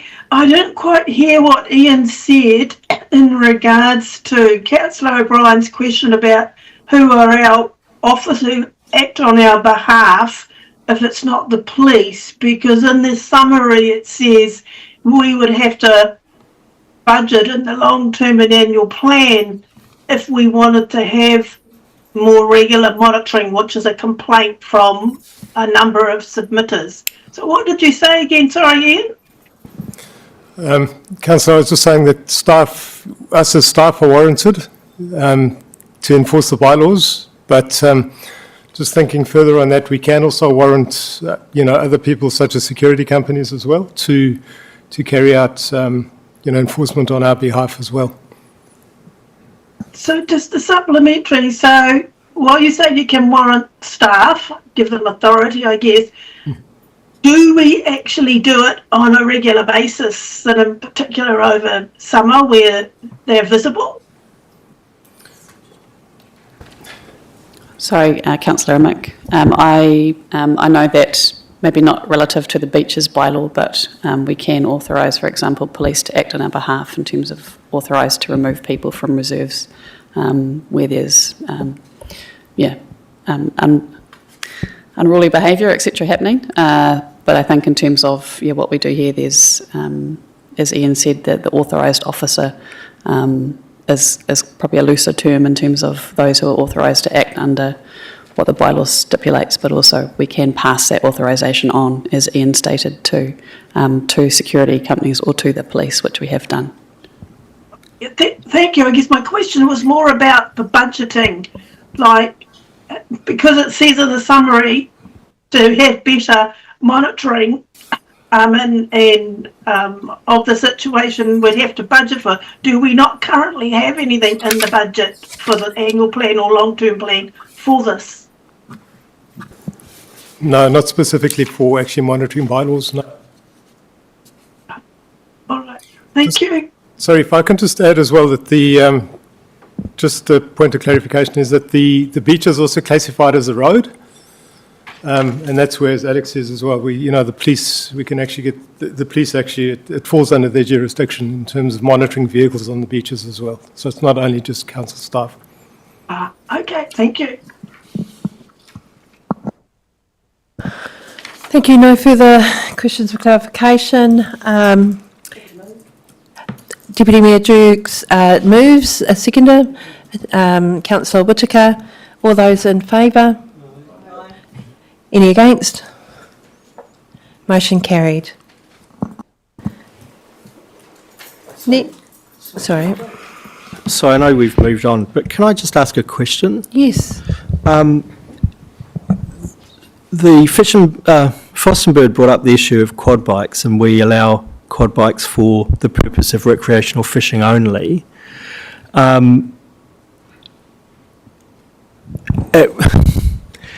I've seen quad bikes where they're kind of using them for recreational fishing, but actually what they're doing is joyriding up and down the beach with the kids while they've got a hook in the ocean. How do we interpret that? Are they acting within the rules, or? No, I think you've answered your own question there, Nando. They're not acting within the rules if they're just riding up and down the beach. But there again, it's difficult to control. The bylaw also states that the vehicles should be registered, most of which are not. So, identifying perpetrators is not easy as well. So, yeah. Thank you. Thank you. Just agreeing with me and Nandor, there needs to be something there to make sure the hoons don't do that, but they also do two-wheel bikes too. I am really pleased that we've allowed quad bikes to go fishing. I know there was a previous employee here that was really against it and trying to lock all the gates and that. But when I asked her to go out one Saturday morning and talk to them as they went on the beach, and she came back surprised that these people are actually more conservative than she was, worried about the conservation, and they only went on certain spots. And so I think there is a need to allow quad bikes on. To be quite honestly, our way, some of the old fellas, it's the only way they'd get to go fishing on the beach, because really their legs are only painted on. And so they need that to be able to access it. But I think there also needs to be a way where we can deal to those who aren't obeying the rules.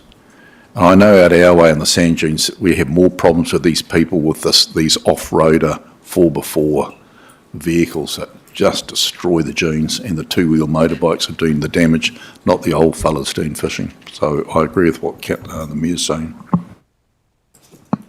Thank you. Just before we move on, can we just get a roundup of that particular bylaw, of the key points that the staff have been able to gather from the feedback given? Are you asking for a summary of the submission? Well, just so that we can hear back what's been put down, so that when it goes to the amendment. Oh, yeah. Sorry, I can just talk to you about what we put in our consultation material, which was around rules for amphibious vehicles, which is, I guess, a technology that is relatively new. So that's the vehicles that can drive off boats that drove off onto the beach. We had rewording of the fire provisions to clarify requirements and to reference other applicable fire control legislation, adding power for the council to remove any work or thing that is constructed on the beach that's in breach of the bylaw, adding a section on licences that sets out application requirements for any permissions required from the council under the bylaw, and updating of the beach's bylaws maps. Okay, thank you.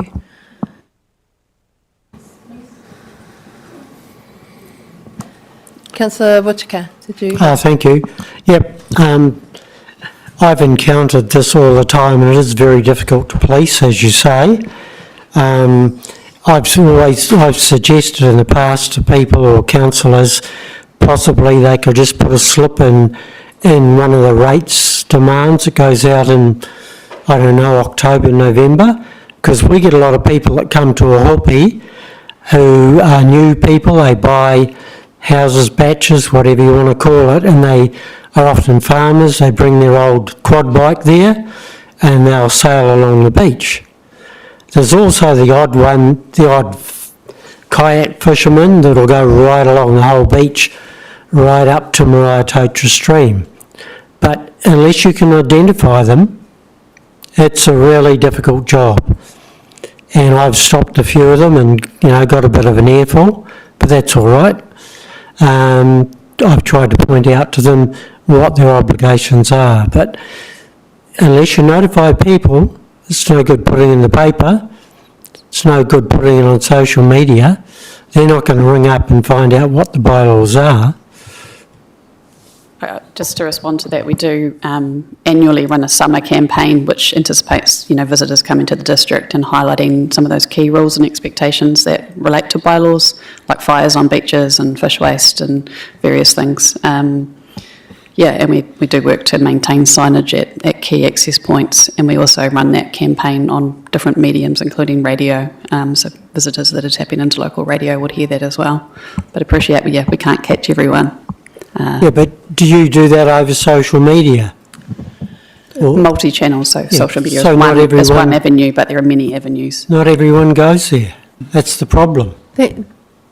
Thank you, Councillor Wachuk. We had already moved on, unfortunately. I opened that back up again, and then we started going through deliberation, even though we had closed. So we have two more bylaws in which we need to pass through deliberation, and then we have our two last, after that, recommendations, which will focus on directing and recommending. So the next bylaw is that the Strategy and Policy Committee deliberate on the draft keeping of animal stock, flock and bees, excluding dogs, by law. Any questions of clarification?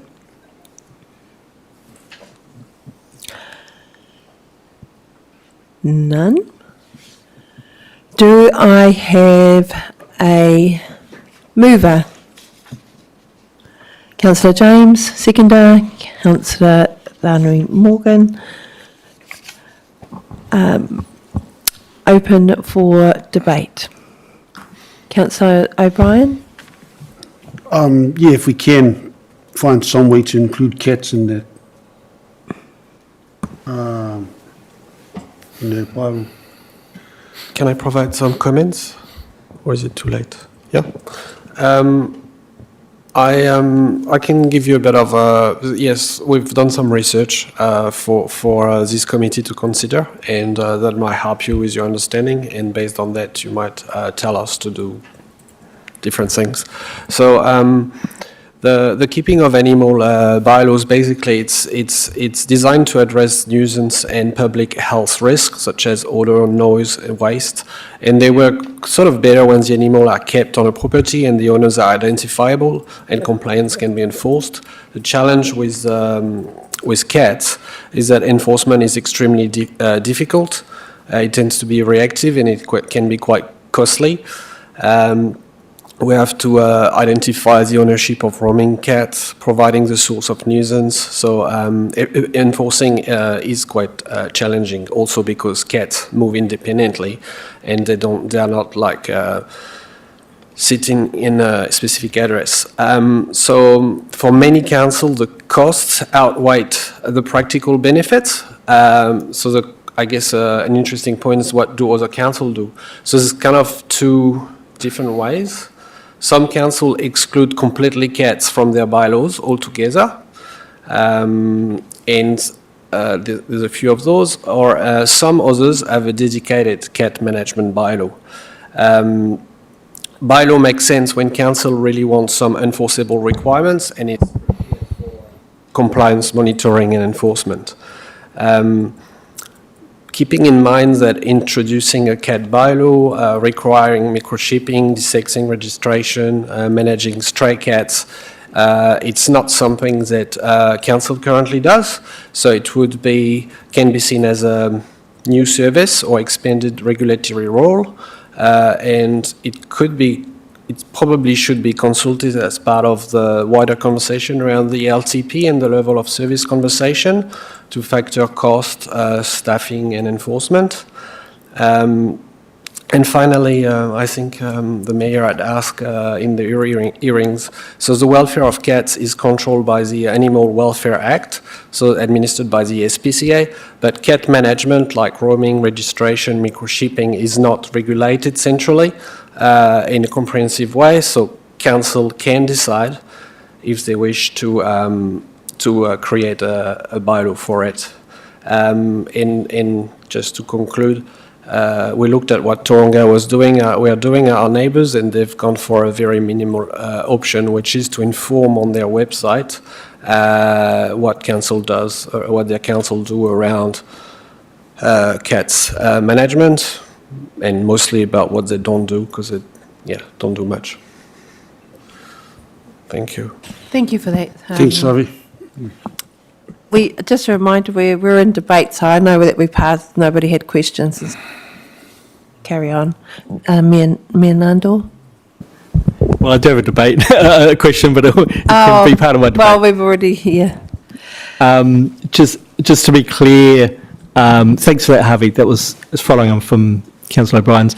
That was helpful response. So, I mean, I detected that there's some interest among councillors for pursuing that. So, are you saying that during the LTP process, there'll be some advice provided around what we could do, what the cost of it would be, and pros and cons? Yeah, I can jump in here. I think that is the appropriate place because it does have a level of service impact. You know, it's a service we don't provide at all at the moment. And I think the point that Harvey made around, particularly around, I think the legislation and whether the bylaw is really the way to try and deal with the issue. I think there is some issues there. And so I think I'd rather try and bring you either an individual separate paper on it or link it into that LTP conversation about levels of service. No, that's fine. It's just Is there is an opportunity to actually include, start working on a cat bylaw if that's what council wants when doing the LTP conversation? I realise that you're all sitting around and got nothing to do as well. So. Just through the chair, if I may, just to clarify, is this committee requesting that David's team prepare a paper or that they prepare something through the LTP as a gateway for a new level of service? Or will we just wait and allow that conversation to bubble up naturally? I'm not sure. What I heard you say was you thought that you were going away from something would come back, but I think what I heard David say is something could come back. Sorry, I've got them into my mouth. I'd like to see that the staff bring a paper, whether or not we process it, whether we've got time to process or not, but I think we need to start the conversation.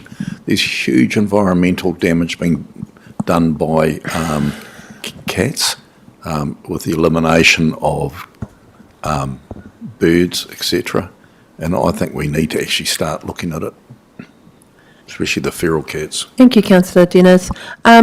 Just wondering whether or not, because there has been a query put through, this has meant to be debate, but it seems to be overall that there's a general interest around it, and whether that interest is just finding out how much the cost would be if we went through it, because that may be valuable if we were going to go and, you know, with the budget, because that ultimately is what's going to weigh up whether or not that policy happens or not, and whether that's the direction. Mia Nando. Well, I'm just thinking the suggestion of it coming through the LCP seems a good one. Yeah. There's nothing urgent about it. Hmm. We do want to have a discussion at some time and consider whether we want to do something with it. So that seems a good place to do it. Through you, Madam Chair, I'm happy with Harvey's obviously done your homework on it, and yeah, thank you for that. Councillor Imick. Yeah, I'm happy to delay it, but glad we're having the conversation.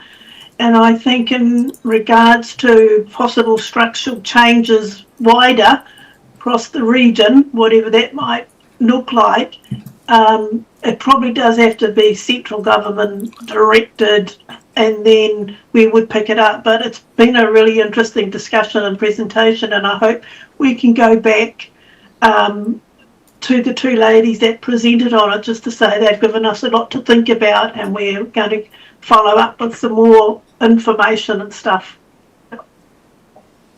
Thank you. Any further debate before we get to my... Just make sure I'm in the right one. 7.3 on the poultry keeping. I'd just like to say that I disagree with what's in there, and I know when we talked about it before, everyone didn't agree with me, but I'll take note the Deputy Mayor has since had the neighbours bring chooks in, and she's horrified by the noise they make. I don't think I think people should be allowed to keep chooks. I see that in here it says that they have to be in a poultry house or a poultry run. They're not allowed to free range. But for Pete's sake, to be up against a fence line in the modern day house where you only got 2 metres on your side, it says they have to be 2.5 metres away, but my place is 4 metres away from the fence line. And the lady used to have chooks next to me, and they used to wake me up in the morning, and I just feel that needs to be changed to at least 4 metres to give some, from the fence line, to give some people a break, because chooks are extremely noisy when they want to be fed or when they're fighting each other. Thank you, Councillor Dennis. Is there any other debate before we move? Have we already moved? Before we put the motion of deliberation to the vote? I think we might need some more direction on that point. Is there anyone who'd like to offer feedback? Is there more direction needed on the point that Councillor Dennis has raised? I just wanted to just do a small, retrospective of the process. It's a good point. Thank you. When we went to this committee before going out of consultation, we had option on whether to make some change in the draft bylaws around the boundary limits.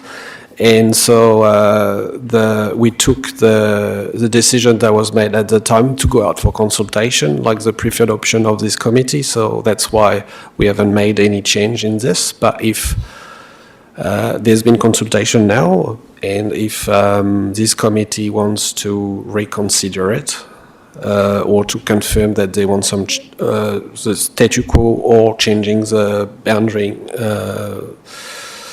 limits, we would need some direction to include in the final bylaw. And then Mayor Nandaville. I'm happy with it the way it is.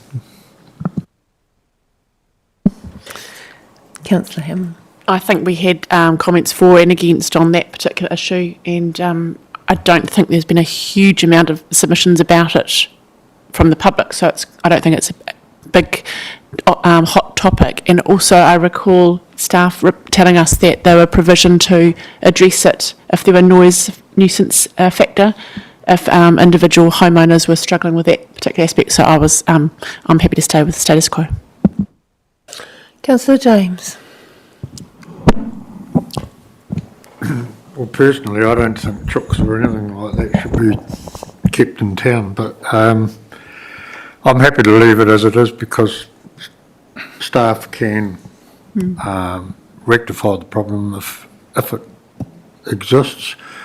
I go back to Mayor Nandor's comments about how, you know, a lot of people will just put unsure in their submission, and if you haven't got chooks over your fence next door, you probably aren't too worried about it. So people don't get too worried.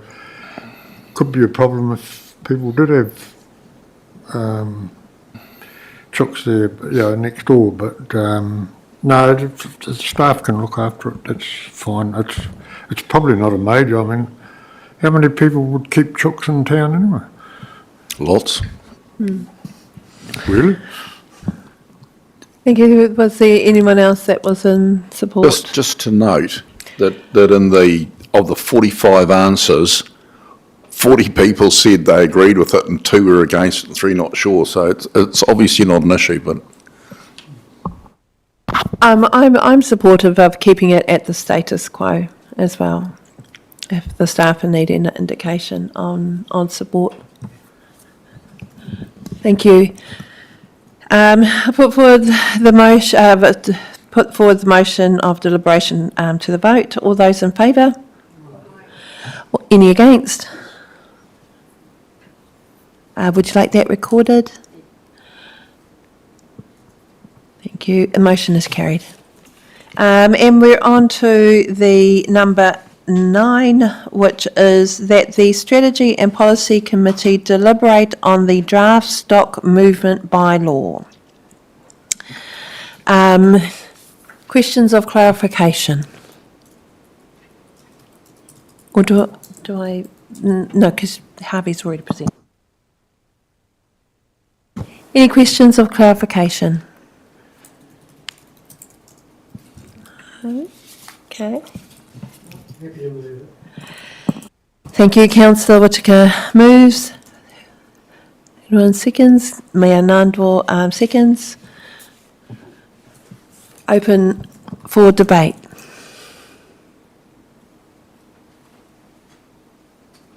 Seems to be no debate. Don't laugh too soon, Harvey. Councillor James.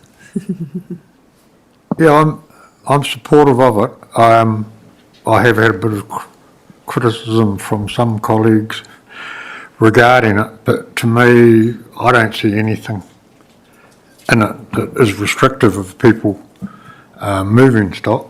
The argument of daylight hours shift during the year, if dark is dark, stock shouldn't be on the roads anyway, regardless of whether it's 6 o'clock in the morning or 4 o'clock in the morning.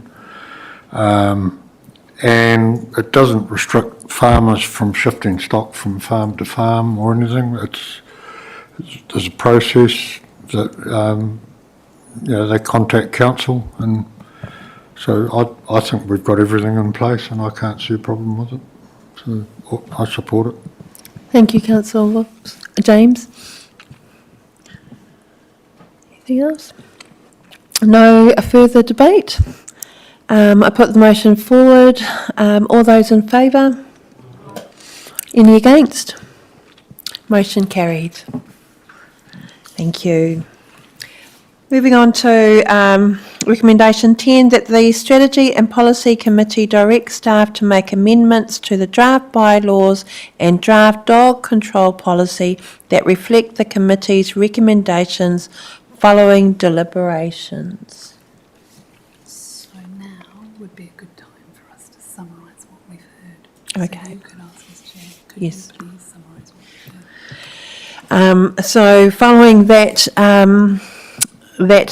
recommendation, would it be possible if we could hear so far a summary of what the staff have heard from today's deliberations?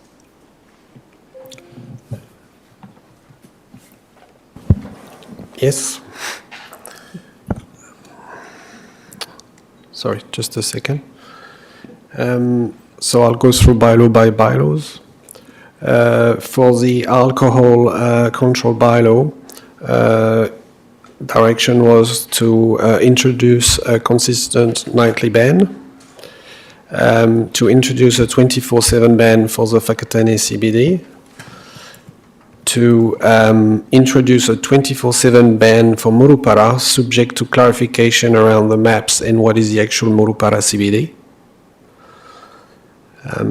For the dog bylaw, direction was to keep current practice around the CBD, and the same thing for Ho'ope, dogs in Ho'ope Beach, keep the current practice. For ports and wharves bylaw, beaches bylaw, support on the actual bylaw as it is. For the keeping of animals, no change in the bylaw required, but bringing cat management bylaw conversation as part of the LTP. And some support for the stock movement bylaw.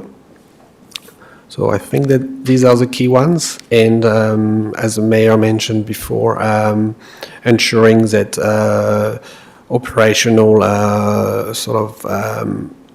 matters that have been raised in the submissions, mostly around dogs bylaw and beaches bylaw, are taken into consideration as best as we can. Yeah, that's what I've got. Thank you. Any questions or clarification? Just that when we do the maps, can we clearly delineate where the Whakatane CBD is too? Yeah. Thank you. Anything else? Okay.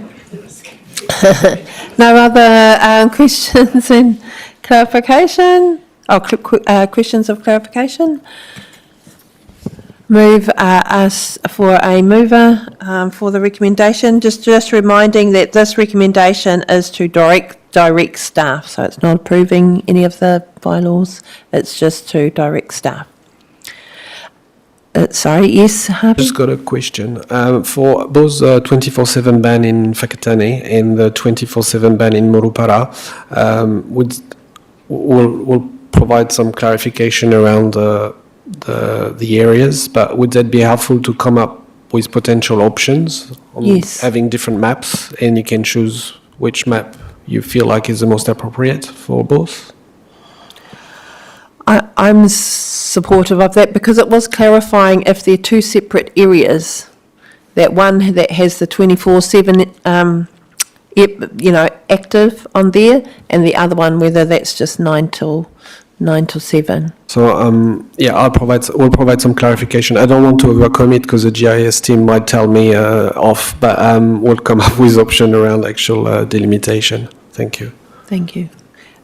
Mayor Nando. Thank you. I mean, I think if there's some question or ambiguity or uncertainty, then absolutely some options. But if it's pretty straightforward, then, I'd don't labour to find more options. But if it's like, oh, well, it could go this way or that way, then absolutely. Thank you. Can the CBD part or CBD part be yellow? And then what the other red bit is, so we know whereabouts that goes or something, I don't know. No, sorry. Okay. No debate? Yes, Carolyn moves. Councillor O'Brien seconds. All those in favour? Any against? Motion moved. Now we're on to the last recommendation, and that is that the Strategy and Policy Committee recommends that the council adopt the bylaws and the dog control policy subject to the amendments highlighted through the committee's deliberations. Is there, sorry, just a point of, I'm just going to check.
Yes.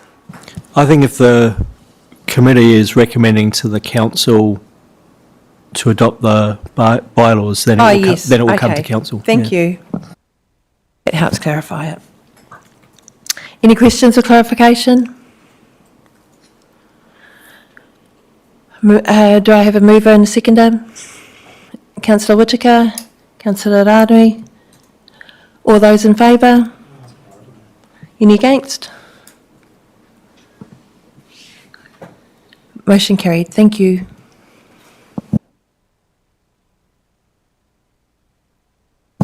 Thank you, everybody, for persevering through a long afternoon. Thank you to our staff. Thank you to our members. I will close with a karakia. Kia tau, kia tātou katoa, te atawhai o tō tātou ariki o ihu karaiti, me te aroha o te atua, me te whiwhina taitanga ki te wairua tapu, ake ake, āmene.